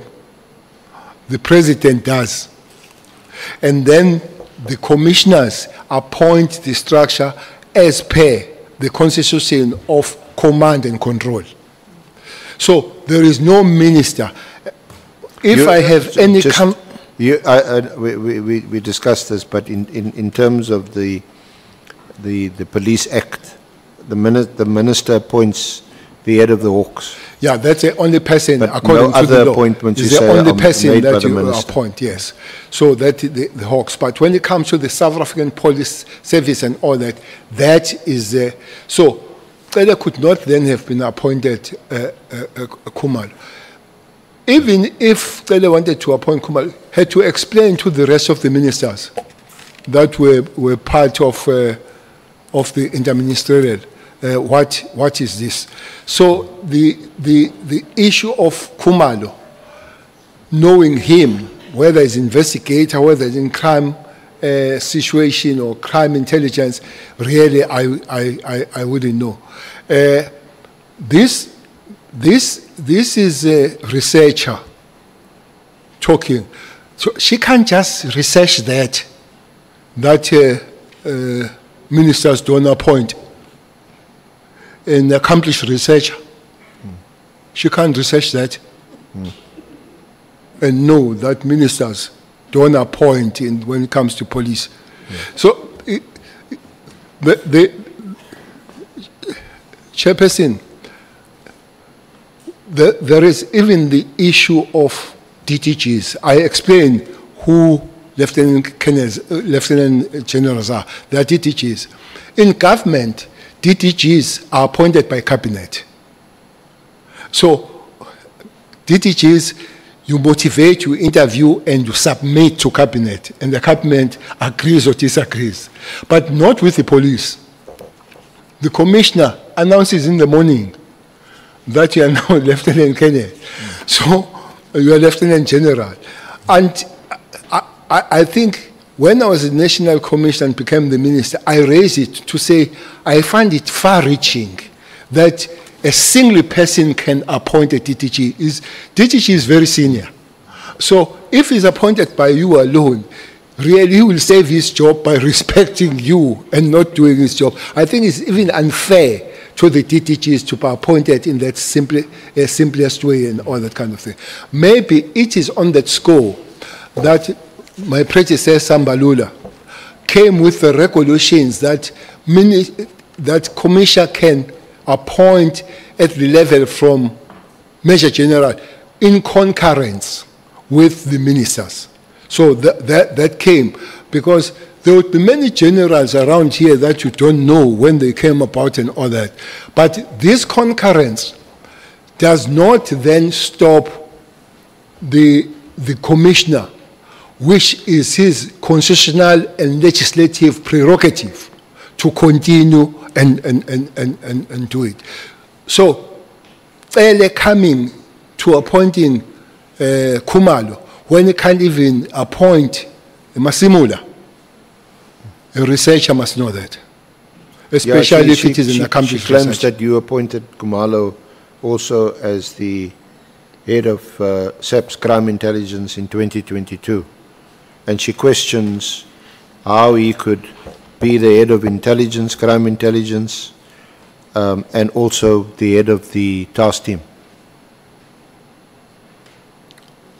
As I've said, that maybe that could be answered by a person who appoints those people, which happens to be a national commissioner.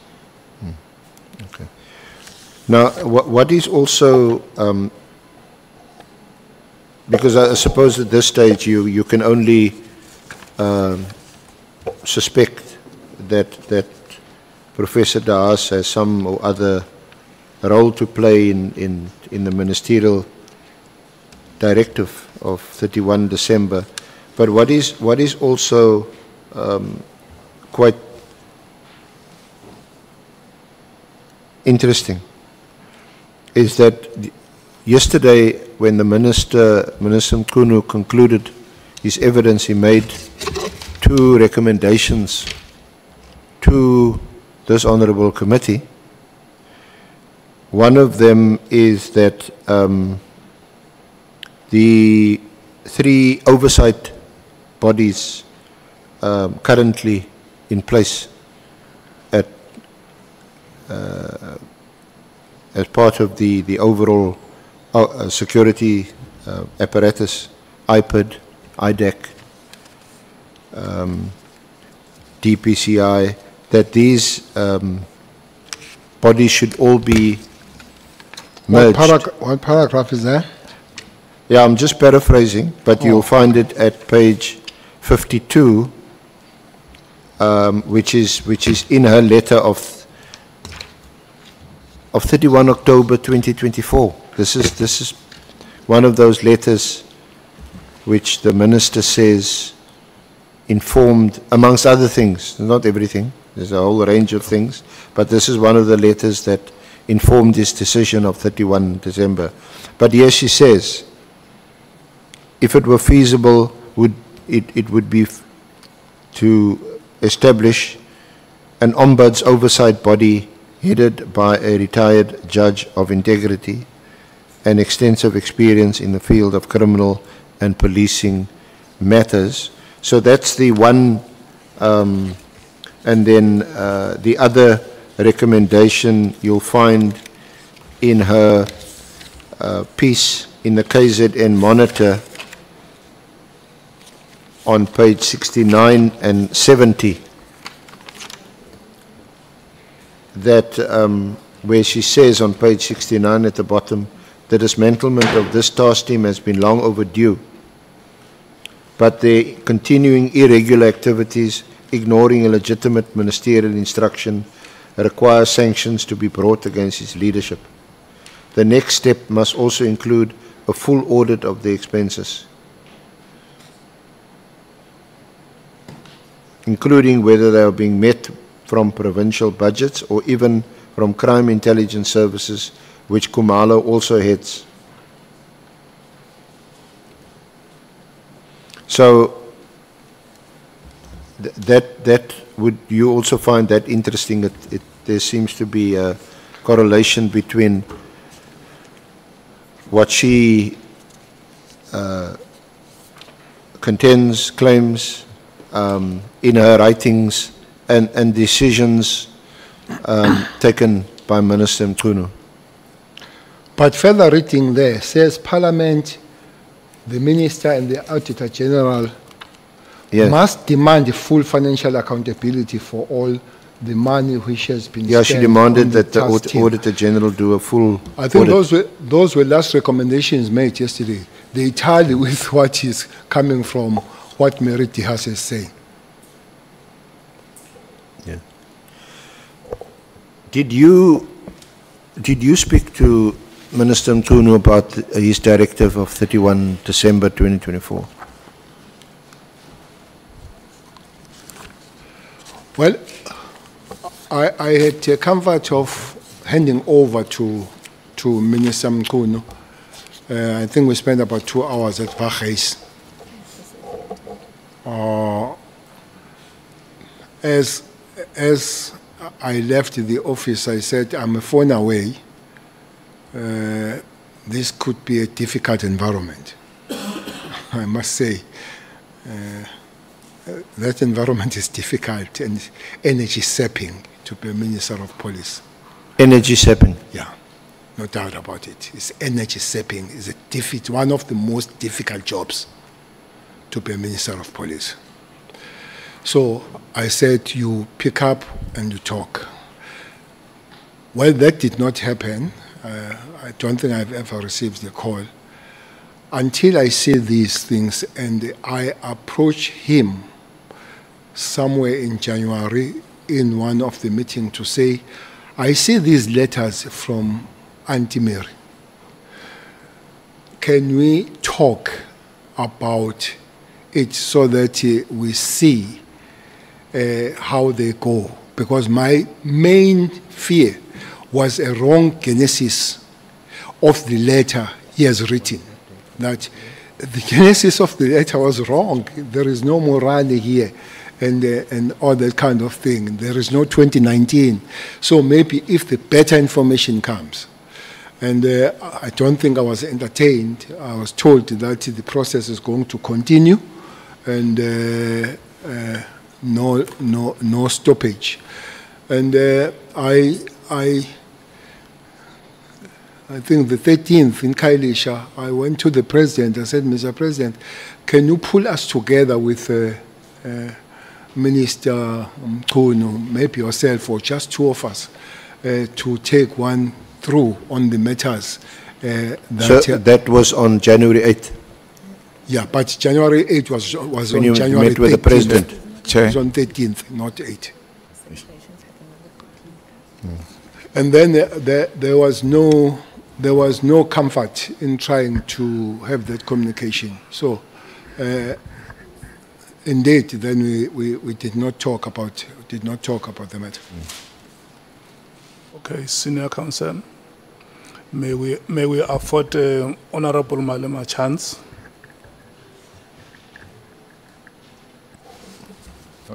Chair, I was asking if someone has got a picture of Mary Dihase to put it there. Auntie Mary.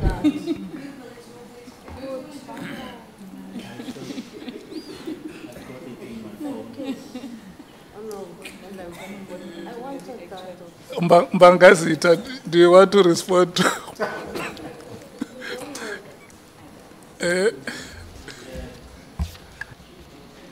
Yes, Honorable Chairperson. I was actually saying that I've got her picture on my phone, and I can volunteer to actually share it with him.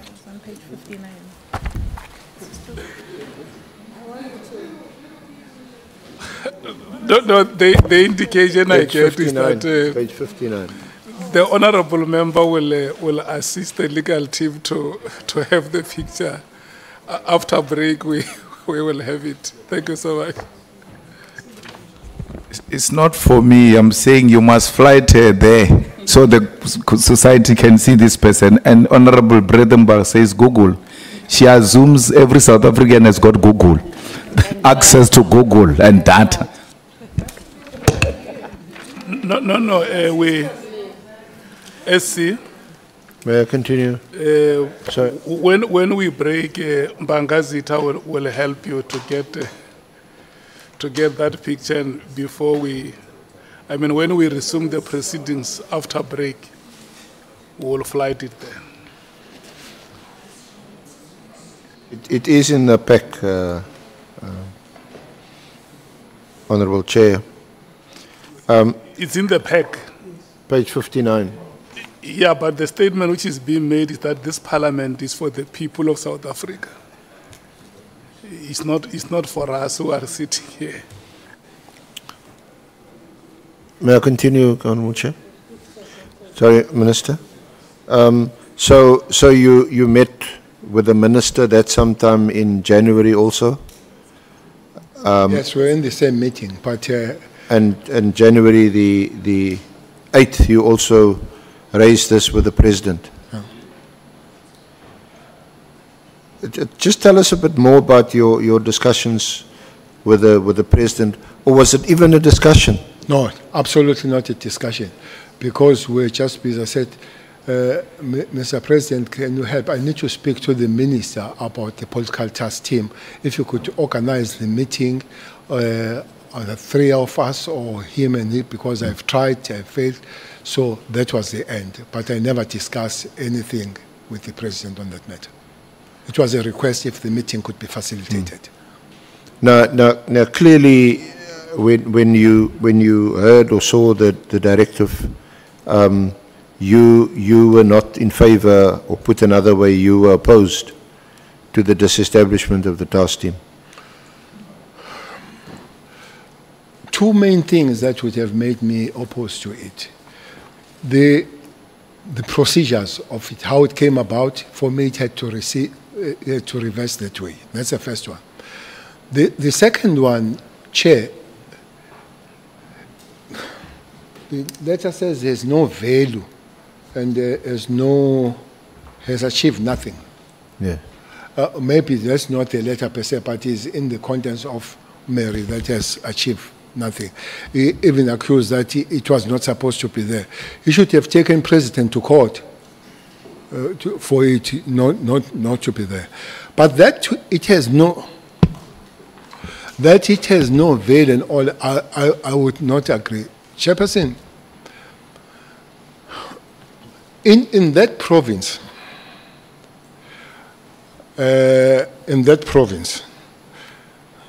Pangasita would know. I'm not going to talk about him and me. But in that province, things do flare up now and again. The mandate of this team is to investigate, arrest those people, and create stability. So here they say its work either is done and all that. It's not done. There are cases there. One of the biggest cases that the team is dealing is Nongoma, where the manager, the finance CFO, and the supply chain, they are arrested. Their arrest, as Mary argues, that they are not supposed to. Their arrest comes from the matter of Councillor Mchunu, a 75-year-old. I don't know what's wrong with Councillor Mchunu because President announced on Councillor Mchunu. So there's a 75-year-old Councillor Mchunu that was killed at Nongoma of the NFP. And then when the investigation was done, it was found that the man was paid through the structures of municipality to Ingabi, to the hitman. That's why they are arrested. So that case is still under investigation. Those people are going to court. If you disband with immediate, what happens to those cases and all that kind of thing? And the further investigation. Secondly, this team must create stability. Chairperson, through you to this. Half of eThekwini councillors are guarded. Those that come from eThekwini would know. Are given protection because they fear to be killed. Mostly there would be ANC and IFP. They are still under guard. The municipality pays extra money, pays extra cars for them, pays extra SNT, pays overtime for those policemen. So this stability, for me, is not there. I don't know in other places, but councillors are still under guard. So which means, while a lot of work has been done, but the mission has not been accomplished. Maybe, I must say so, because there is this argument that there is a time bound for this KTT. I agree. But task teams and operations are based on two things, on timeline and the accomplishment of the mission. It's not because it's a timeline, so we say 6 months, and 5.5 down the line, people, they shoot each other, said, yeah guys, we said we stay 6, we are going. No. If the accomplishment of the mission comes early, yes, we can even go earlier. But if it doesn't, those that have authority to extend, which I guess the National Commission would do, it will be so. For me, it can't be measured with the situation that is one councillor. To me, it's a very costly measure to say, because one councillor has just been killed of late, it can go. It is. There should be stability to say, we are sure now that everybody that is causing trouble we have dealt with. Kwanongoma, there was a time when all councillors of all organizations were sleeping at Richards Bay.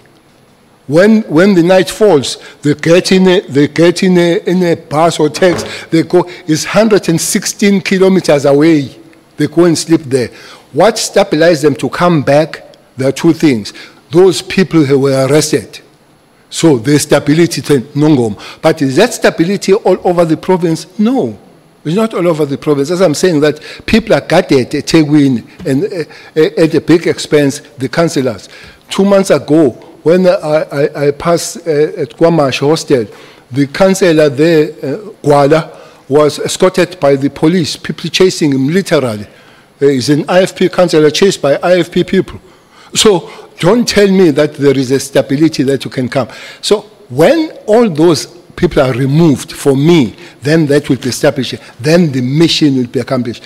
What happens if you withdraw them and then there's a flare up again? You go and constitute them and all that kind of. So I don't agree with having no value and mission having been accomplished.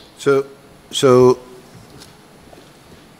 without wanting to put words in your mouth, you seem to say that one shouldn't just evaluate or analyze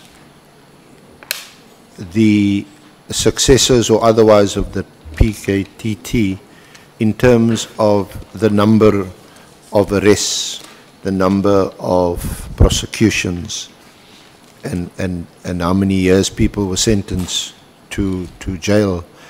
But where there is a period of relative calm or calm, it could, or in your view, that's also due to the continued presence of the task team. But the letter itself does say the key mandate was to stop, investigate, resolve the unresolved. Resolve the unresolved, which means it is understood for the fact that people are still gathered, for the fact that an investigation in some municipalities, there are cases that are unresolved that need to be followed and resolved. Even the letter understands. So why do you then stop when the mission has not been accomplished? What about one of the minister's reasons or arguments also that all South Africans, all of us, deserve and are entitled to protection and to be safe, and not only a selected province or a selected group of people, like in this case politicians, mostly councillors, but he points, for example, to murders here on the Cape Flats, as you well know, and in other parts of the country now, Westbury, other parts that we read about almost daily. And for that reason, it's not just or equitable to just have a political task team that's focused on one province and one category of persons. Chairperson, is like saying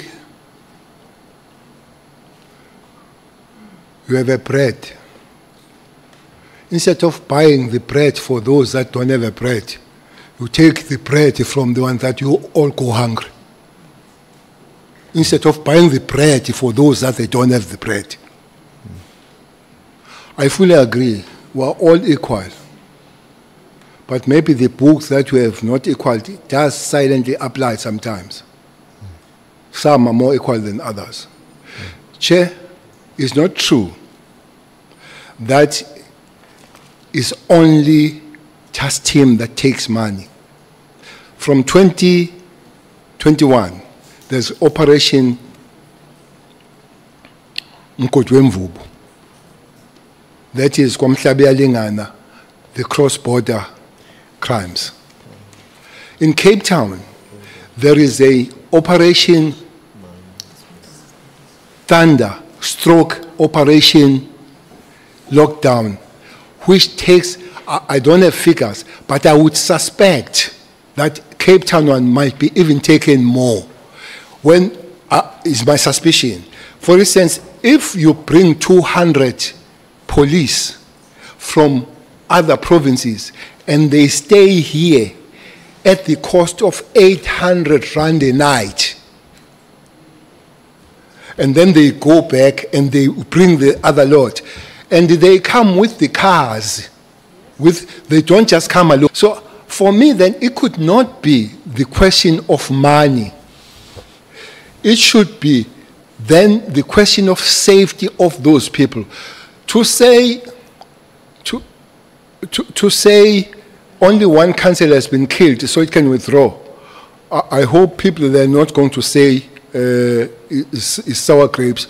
So there is no minister has been shot, so withdraw the PSS. Because not one has been shot there.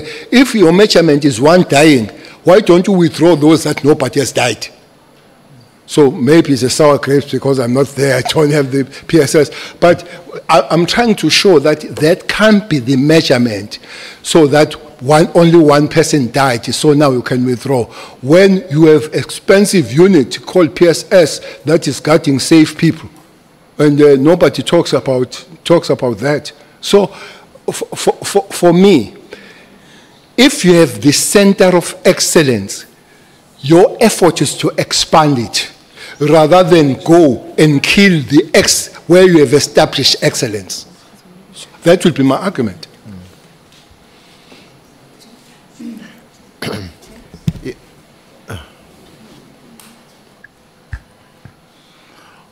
Honorable Sangol. Chairperson, no, I just need clarity on this example that Minister Mchunu is making. So he's saying because no minister has been shot, we should withdraw VIP protection for ministers. Is that the example that you are making, Minister?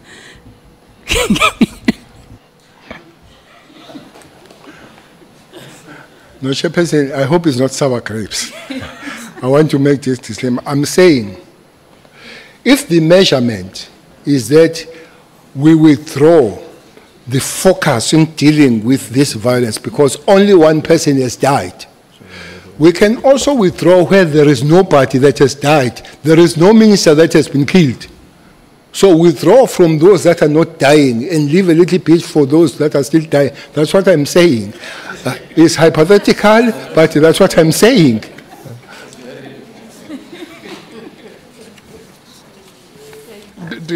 Sour grapes, I know. You want to make a follow-up for Honorable Sangol? No, it's well said, General. SC? Thank you. Let's proceed. Proceed immediately. Yes, sir. General Cele, is there anything else you want to comment on the directive before we move on to another topic? Chairperson, I don't want to be unfair to Minister Mchunu to say it's cut and dry that you can't make suggestions. But for me, it would have been more relevant to sit down with the National Commissioner and say, that's how I see things. Just to get some outside influence with a very tough language to say, you instruct. Ministers don't instruct national commissioners. We can sit down and put my ideas and say, but Minister, it is not so. Operationally, there is 1, 2, 3. I said, well, I didn't see that angle. That was a blind spot to me. But 1, 2, 3, that's how I see. So I think, Chairperson, they are quite, let's take this PT without N. So let's take it and you say how it came about, but further discussions. So we go to the funeral at Kwamhlabeyalingana of Judah, who was killed there, on a very, very angry funeral. They say, you go and fix this thing. So is the people there, sitting there. And the Minister of Police, they say, we are not going to talk here. Finally, they say, talk and talk what we are going to understand. Tell us how we're going to fix this thing. Minister of Police did not go and open Operation Mkotwemvubu. He went to the National Commissioner and said, we have a problem there. How can we deal with those matters? National Commissioner has a right to say, this is my way. So he needs to operationalize it. But I can't come and say, General Kumalo, as I see now, we go with. Even the commissioner, that maybe our relationship of working was not all not that warm, General is told.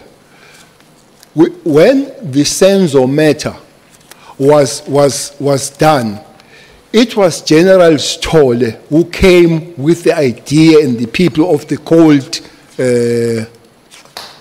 cold cases. It was not minister. So for me, it does need a better work. You don't have to be friends with the National Commission. You don't have to be friends. But it does need, otherwise you end up being unconstitutional, breaking the legislation, and all that kind of thing. So for me, that would help next time, that all ministers and national commissioners don't be friends, or don't be friends, drink together and all that. But remember, we are here to work together. For me, that would help.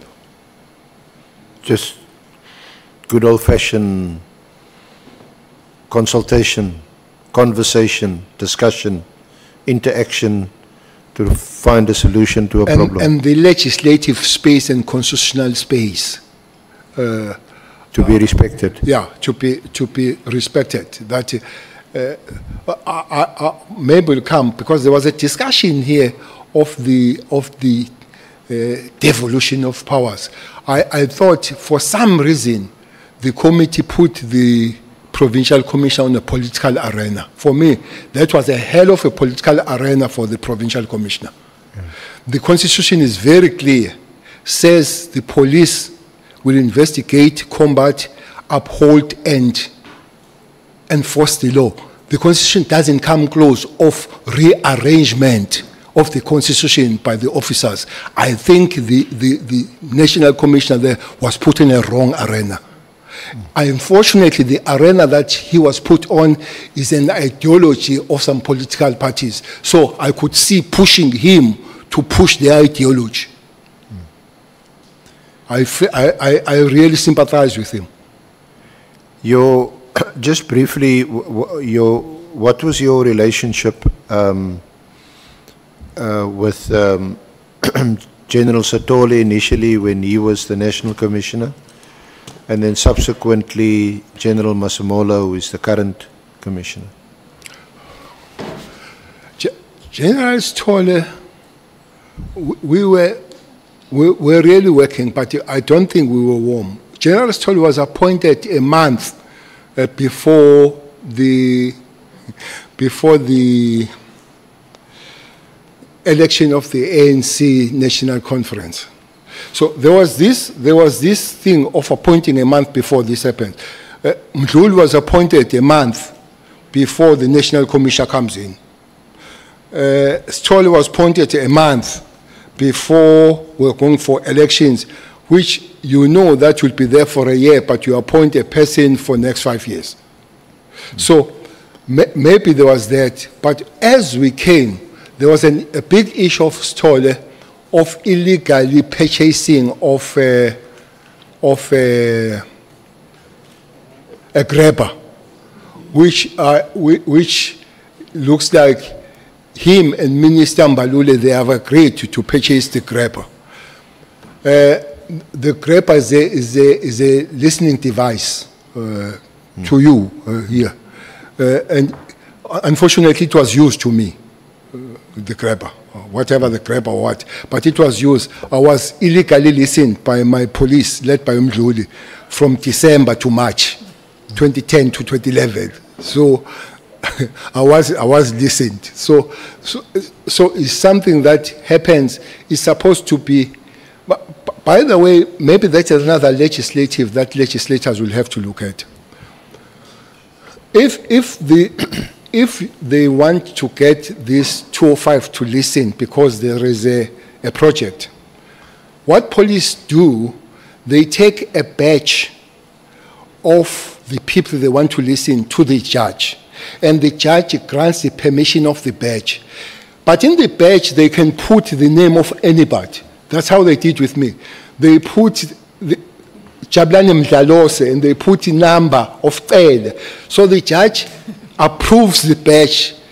The judge should approve the individuals. I think the law must say so that we know that this is not abused to listen people that are not supposed to be listened. So that is a legislative, maybe, because I think in the things that is supposed to happen, people will have to look at the legislative matters. The other one, before I forget, it's a law of intelligence. Chairperson, that law, I think it rests with justice. It's such cumbersome law. If the Minister of Police wants to, in his or her department, buy the equipment to work on the devices of working for information, he needs to approach the Minister of Justice. The Minister of Justice needs to invite the Minister of State Security and the Minister of Defense. And as they agree, they invite the Minister of Communication. If one minister says no, that can't work. I find it very cumbersome. That's what happened July 21. That's what happened. That the devices that were there could not be used because one minister said no to stop the spread of July 21. So I find it a very cumbersome law. So I agree that you can't have agencies that monitor people without any kind of monitoring. Maybe only the Minister of Justice rather than Minister of Communication and all that. So it's one law that I think as the members of the legislators, they go forward, they can look at it. Okay.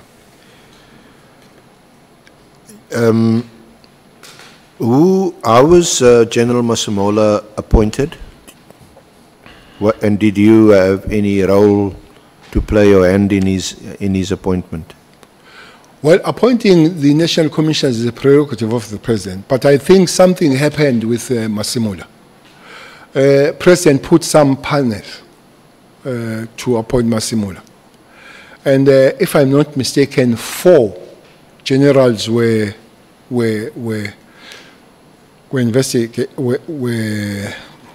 interviewed. That will be General Kwena from Northwest, General Masemola, General Vuma, and General was a provincial commissioner, Gauteng, Mawela.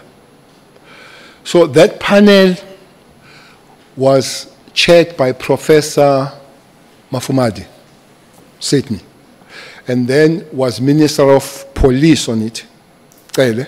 There was Minister of Education, Motsecha. There was DG from Finance. There was DG from Presidents. And there was a former National Commissioner of the South African Police, 5 us. That is a panel that interviewed and they made the recommendation to the President about the employment of Masemola. Okay. And your relationship with General Masemola? Well, absolutely not friends. I don't even know whether he drinks or he doesn't. I don't drink alcohol. So with friends, you would know. I don't know his house and all that. But our working relationship is quite cordial. It's cordial. On many occasions, especially in the media, but it's just for your comment. You've been accused of political interference with the operations of the police, even directing the operations of the police. What do you say to such allegations? Well, I've heard that, but I've seen it written by Mary. I've seen it written. I think, I don't know, but there is a document where he writes to Parliament. When she writes to Parliament because of her fear. Yes, I'm not sure whether it's the same, but she did file a ministerial, or rather a complaint to the Portfolio Committee. Yeah, she wrote to Portfolio Committee. I think you're referring also to Annexure BC 6 on page 59. Page 59.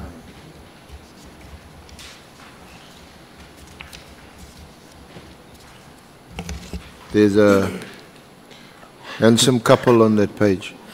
There is a picture of You and Bheki Mr. Cele and Mary Diaz there. Eyeball to eyeball.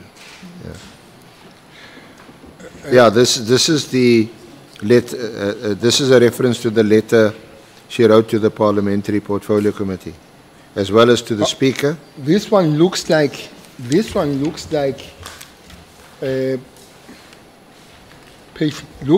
is an article Yeah, but it references based the complaint to written the... by Stein based on the submission made by Mary to Parliament. Yes. About, she tells Parliament that Cele is also known to have dangerous friends, including in the taxi mafia industry in KZN, which is the main home of hitmen. That's how she describes Cele. There is one thing that I agree with him, that there are many Zinkabi in that province. No, I would not, I wouldn't. But he says I'm a friend of them, and she's scared of me because of, that's what she says, I'm putting on record publicly with Parliament that I believe that if what I am told by police members is incorrect, Mr. Cele Bheki is endangering my personal safety. Several weeks ago, there were media reports that Mr. Cele had been telling police members that they should not give information to the media and academics. So, talks about this, about inflammatory statements and all that kind of thing. Professor Diaz reminds Parliament that she had been monitoring and researching policing for 30 years, during which time I have consistently stood up for the rights of good police members, including the trust, and even managed to raise funds for legal assistance. She points out that her work continues to present, although I have not been able to be paid for that. Professor notes that she also needs to interact with police.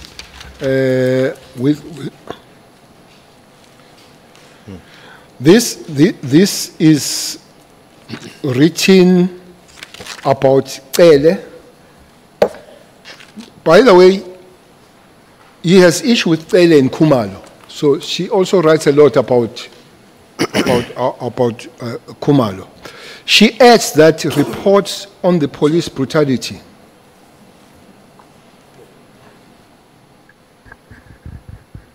Honorable Ngola. Thank you, Chair. Chair, I think General Cele must either confirm or deny the allegation that he has got dangerous friends, so that we are able to beef up our security as well. Thank you.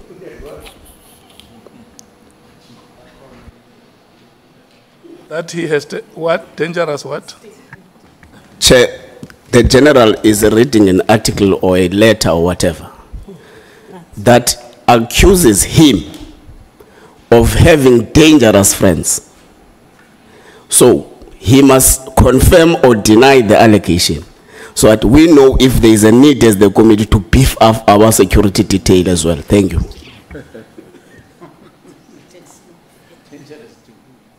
Did you hear that, General? Well, Chairperson, it's direct to say I have dangerous friends in taxi mafia. So I don't have taxis.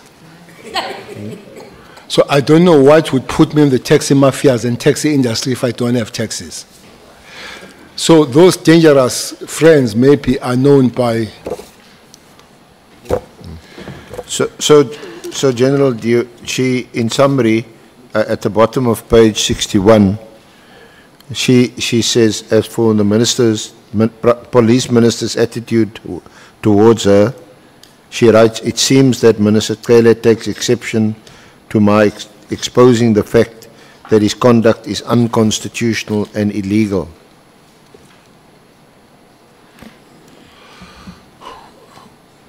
Well, Mary Diaz is an anthropologist, not a judge, to find me guilty. If it is unconstitutional and illegal, she must take me to court and be found by court to be illegal and constitutional, and must strengthen her weapons of research as an anthropologist. And don't do this. I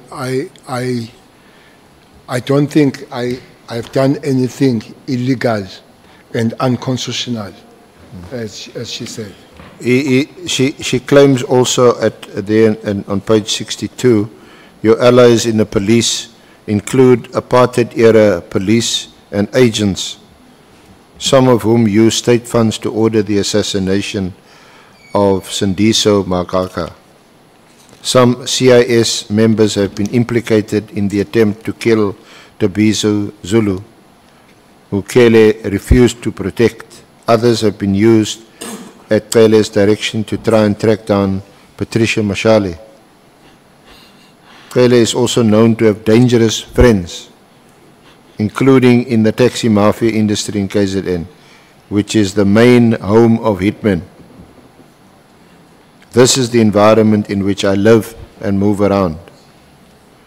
So she says she's putting all this on record to Parliament and to the public, as I want Minister Cele held accountable for further endangering his life by his reported inflammatory utterances.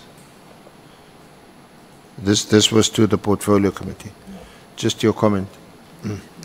Well, I don't know. It would have been nice if Portfolio had called me.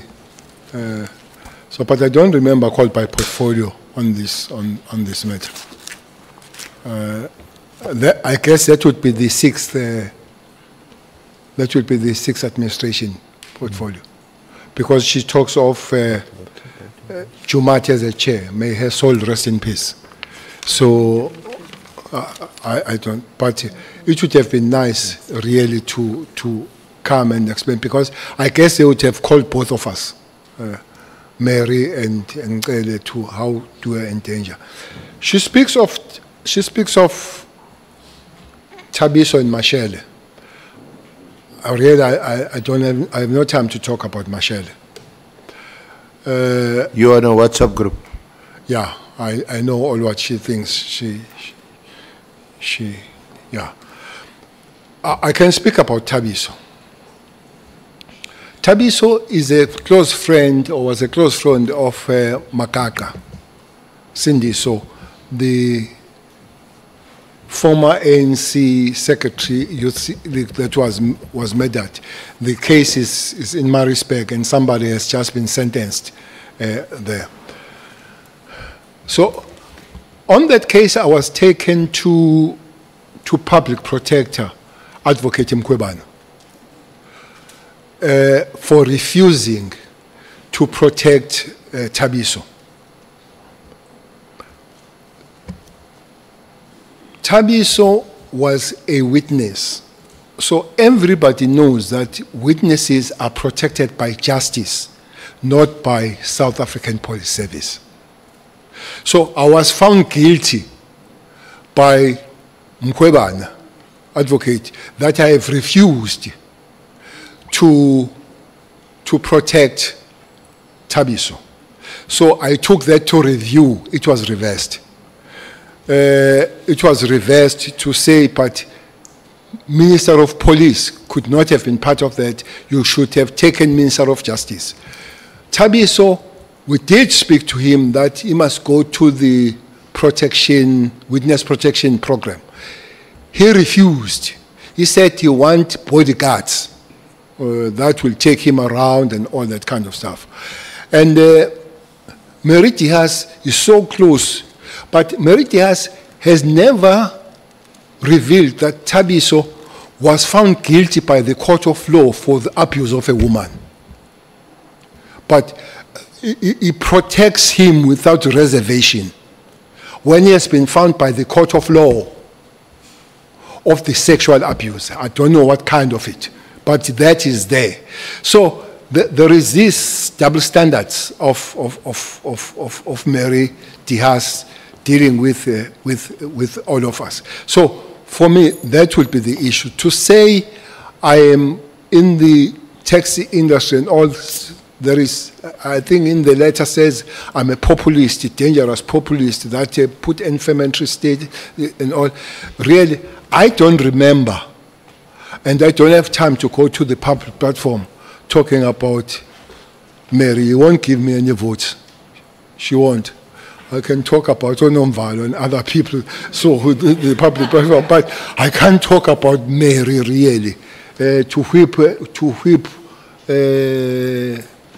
inflammatory statement and all that kind of. I just don't know. But if you follow all her writings, they're basically about Cele and Khumalo. Cele from Khumalo. So when it comes to the apartheid, police, she must show me who is not in the apartheid police. You must show me who's there. I heard the CIC, Honorable Malema, saying Tumkwanazi is a carrier police. Yes, he's an apartheid carrier police. He's not just a police. He's an apartheid carrier police. All those police were created, not necessarily crime issues, were created to make sure that black men don't survive. No doubt about that. So whether they were South African police, whether they were Venda, whether they were Putatswana, whether they were Siskai, whether they were KwaZulu police, and many of us were killed by KwaZulu police there. Whether it was Siabuswa, where Stole comes from, was a Kenelet, Siabuswa, Bantustan. So they were never created to create a safe space for South Africans, especially black South Africans. They will create space to close this. They were created to close the space that they don't breathe. By the way, deviating a little bit, I was looking at the crime stats. Crime stats were started in '96 to be announced in South Africa. There was no announcement of crime stats before then, and there were 27,000 murders. Only God knows how many were there before that. How many were there? They were not registered. Especially the death of black men in South Africa was never registered. So don't tell me about apartheid police as if they were gracious police. They were all apartheid in Bantustans. The only thing, they are human beings, they're dynamic. We have learned to work together thereafter. Wherever they come. And many of them, I must assure you, they are good police that have adapted in the new dispensation. But there are those that they have adapted and become criminals. There are those that they miss their old stations in the Bantustans and all that kind of thing. So Mary must not come to me and teach me about the Bantustan police. I know them better, what they did to me and to us, those apartheid police. Police. And I used to report to her, Mary, when I was abused, yes, and the professor, together with Professor Zulu, monitoring in university. I don't know what happened to him to find me in Kabi now. When I was chased by the police as an activist, I used to report to her that I was chased. So must not talk about apartheid police. We know better what apartheid police are. Okay. So if we can just move on to another topic, General.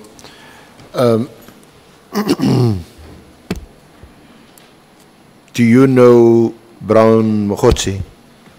Have you met him? No, I don't know Brown Mokgotsi. Not even as a comrade?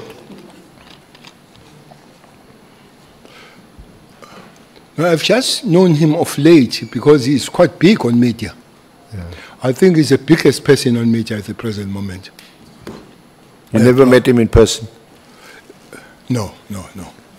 I haven't met Brown Mokgotsi. He's not on your WhatsApp? My WhatsApp? Yeah. No. Yeah. Brown Mokgotsi is not there.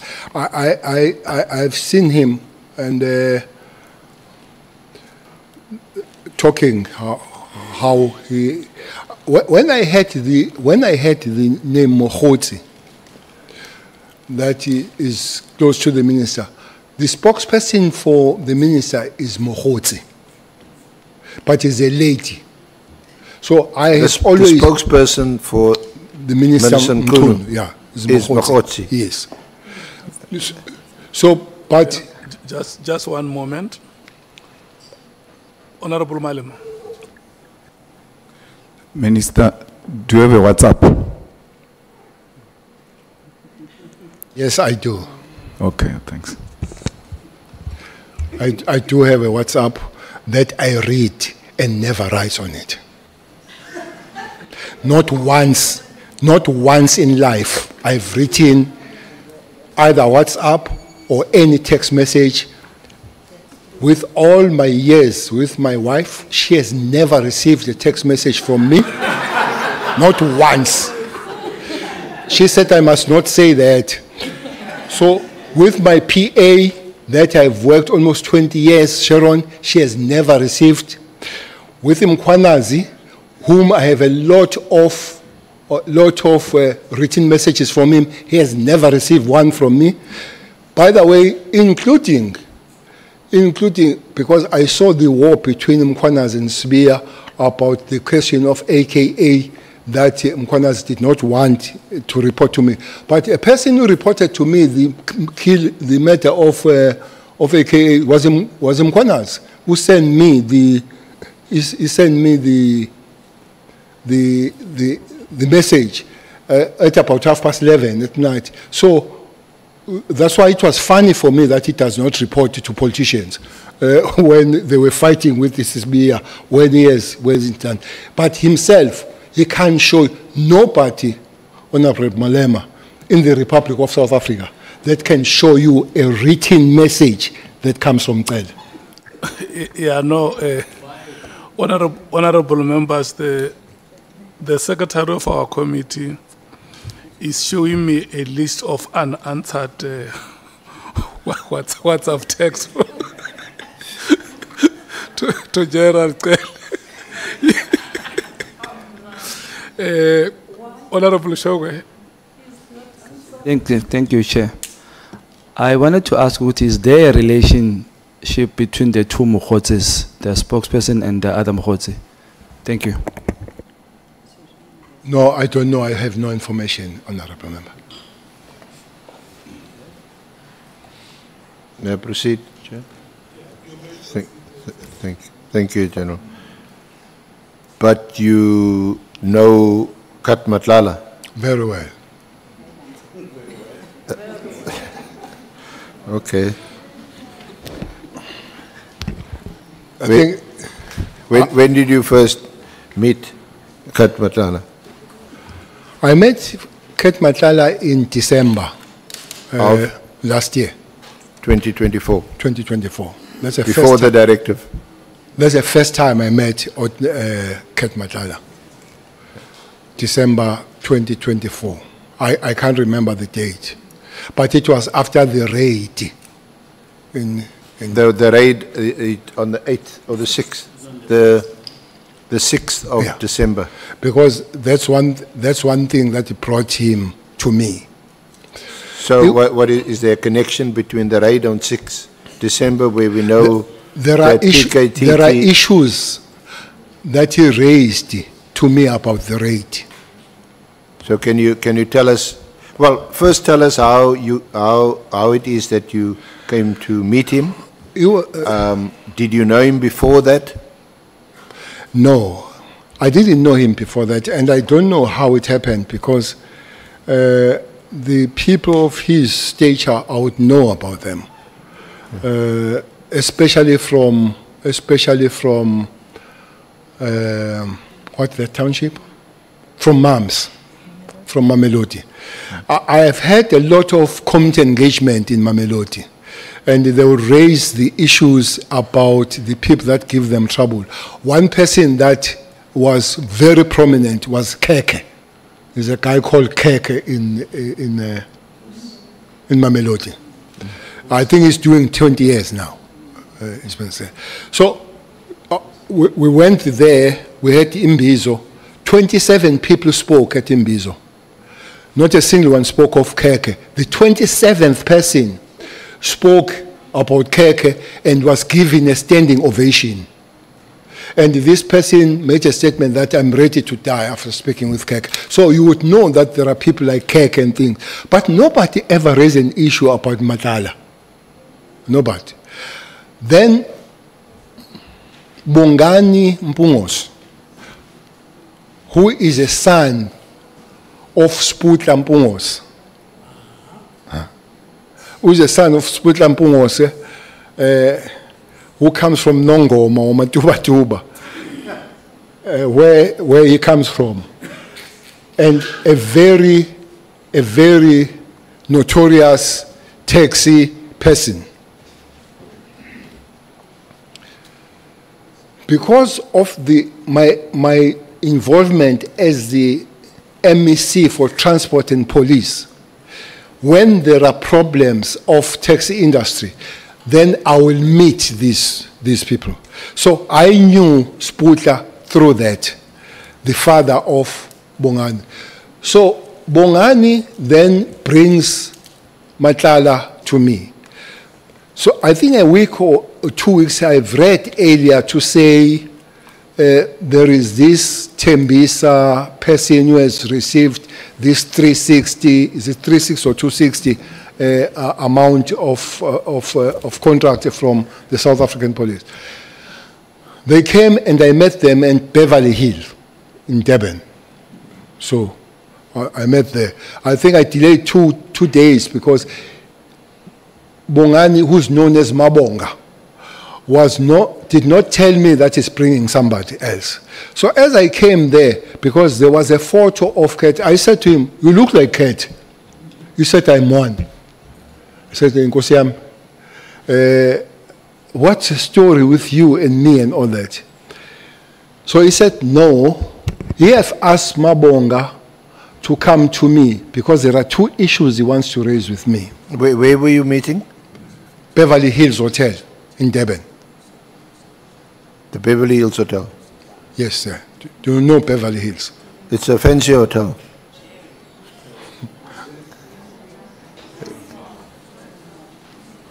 Yeah, it's a very high-end hotel. No doubt about it. It's a high-end hotel, Beverly Hills. But we met at the dining hall there, and then he raised 2 issues. He said Mabonga must bring him to me because he realizes that he's being abused or he's being used for the political games that he do not understand. Firstly, he said he has met Minister Mchunu, him and Brian Mahosi, 3 of them. And they spoke about him because he's got money through the tender, him to fund his project of becoming either a president or deputy president. He didn't know. Myself, I didn't know which project was it. So that's that. But so just to be clear, so he's telling you that he met with Mogotsi and with Minister Mchunu, yes. And it was about the funding of the project of becoming a president or a deputy president. Okay, this is Kat telling me why he wanted to meet me. But what puzzled him there, for him to want to meet me, he was told by the minister that we will work together so long we don't come close to Cele and Zuma. I don't know why it mixes me with Zuma. But it looks like that's what he said, that don't come close to Cele and Zuma, so we'll work well with. So that's why he says he realized that there is a game, some political games, hence wanted to see me. Did he give any details of when they met? He met with Mogotsi and with Minister Mchunu? No, and I did not want details myself. But he didn't. The second one was about then the raid. The raid that happened, I didn't know about the rate. As I'm saying that maybe this latter part of some members of PKTT joining Gauteng, I didn't know until Kat says to me, he wants to speak to me because he was raided. He says the people that raided him woke him up as he was sleeping and bambulingo bobati vuka. Then I realized that that was a special task force. Immediately, when they come to your bathroom and they wake you up, that could be only nobody but a special task force, those capabilities. So I realized that was this. So I asked, what has happened? No, they've raided him on matters, I think on matters of accusation of drugs and all that kind of thing. So me, where do I come in? No, he says, he comes to me because he realizes that he has been abused. After that, he says he has been approached by Sibia, General Sibia, to write an affidavit against Khumalo so that Khumalo can be arrested. So this cat tells me. Which Khumalo? You know quite a few Khumalos. No, this one, the Not head, Dr. Khumalo. the head of the CI. Yeah. The head of the CI, the leader of the PKTT. Yeah. He says, so why? He said, no, I've come to you because of that. But what made me really come to you is that there is a case that is coming next week where I've taken Khumalo and his team to court for unlawful raid. So the reason is that I must take Khumalo to court so that he can lose the case and the Sibia finds the way to discipline him. That is Kat telling me the story. He goes on to say he was told or stroke the affidavit of taking Khumalo was written by Sibia to say they've stolen his Rolex and the jewelry for the wife. So they must write it so that it's not just the raid, but it's also the theft. So that's why he comes to me. He says he doesn't want to take police to court because he has just got the tender. So he doesn't want to harm his relationship with police.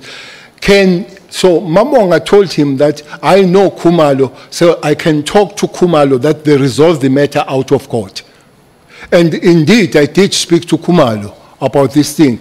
And I guess the lawyers did talk and the matter didn't go to court. But also what was I suggested to him that maybe it would be good if he meets Khumalo and briefs Khumalo per se. I don't know if they did meet with Khumalo. But in the case, I know that did not go to court. So that's how I know Kat, and I wish I could not have met him, but now I have met him. When did you speak to Lieutenant General Khumalo? Or was it after the meeting? It had two people.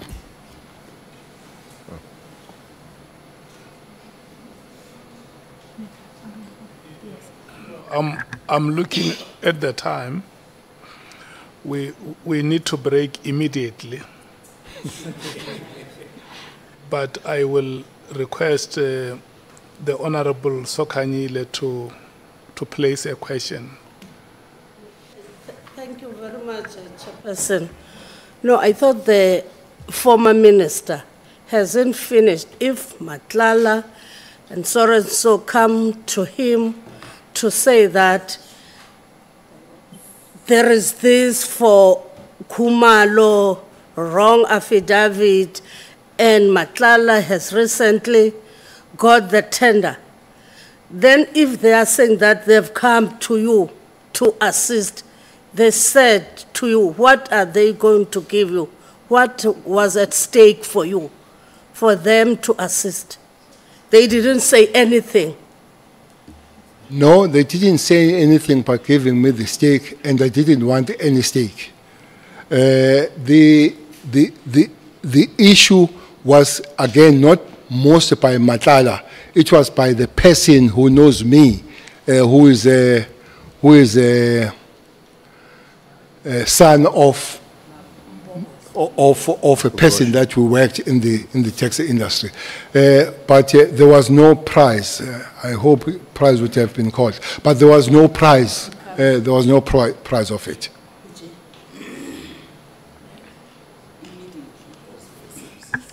Honorable Malem. So, General, we understand you to be saying a son of a person you have known convened a meeting and did not warn you that he's coming with someone else. And you walked into a meeting and then you found him with Matlala, a face that looked familiar. And you immediately said to this face, "Are you not Cat?"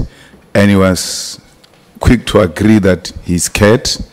And they came to you that we thought you can help us with the following issues because we think you've got relationship with Kumal. One issue is that I'm being abused or used because I got a tender of 360 million to finance a campaign of Minister Mchunu to become either president or a deputy president. I had a meeting with them, Mkhotsi and Mchunu, and they can only work with me if I don't bring Cele and Zuma into the picture. And then secondly, I was raided illegally. My watch was stolen and the jewelry of my wife. And Sibia wrote an affidavit for me to sign so that if Khumalo is found guilty in court, he can be disciplined internally. And then that's the way they'll find the quickest way to get rid of Khumalo into the police. And then he realizes then that I'm being used to fight internal police battles. Yes. And as they articulate that, nothing has been offered in exchange for you to intervene or help them. They don't say, as a result of this intervention you're going to make, you'll get this or that. They just came to you as a well-known politician, an elder to this Mpongo's son, and they thought perhaps they can get counseling, advice, and some intervention from you. Am I correct? I believe so. Thank you. Yeah. With the one, the affidavit, you say Sibia gave to Cat to sign.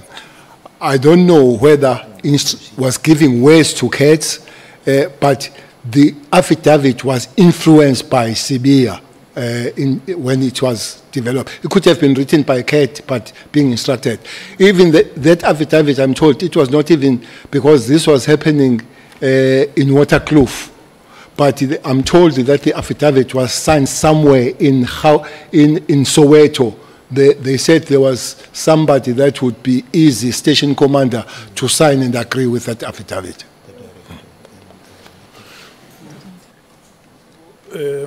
Let me check. I see the hand of Honorable Sangon. Is there any other member who wants to speak so that we can close the list? Raise your hands, those who want to speak. Okay, Honorable Sangoni, Honorable Skosana, Honorable Nomvalo, you are third and the last. No, thanks, Chair. No, just very briefly, General. Was this Rolex and the jewelry stolen or not? So was the affidavit that Matlala deposed fake? Did he lie under oath? Because when you depose an affidavit, you make an affirmation under oath. So was the jewelry and the Rolex stolen regardless of who stole it? Or in your interpretation or understanding of the issues, he deposed a fake affidavit? Thank you. No, I remember him very well saying there was no Rolex stolen from him. I remember him saying so. That's why he raised the issue of him being. But the issue was that they had to find the way of dealing with Khumalo.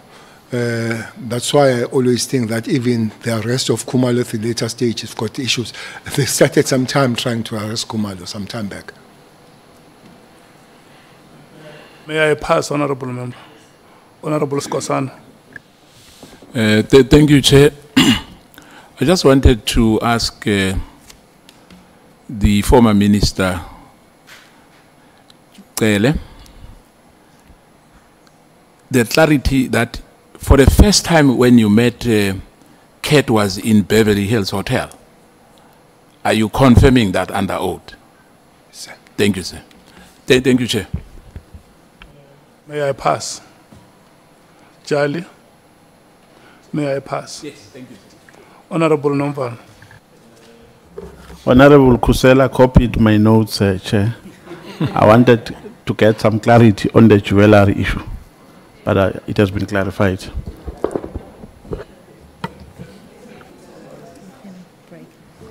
Honorable members, I had said that we were going to break immediately, but I can see that you are gradually coming to accept that immediately is not immediately. Yeah.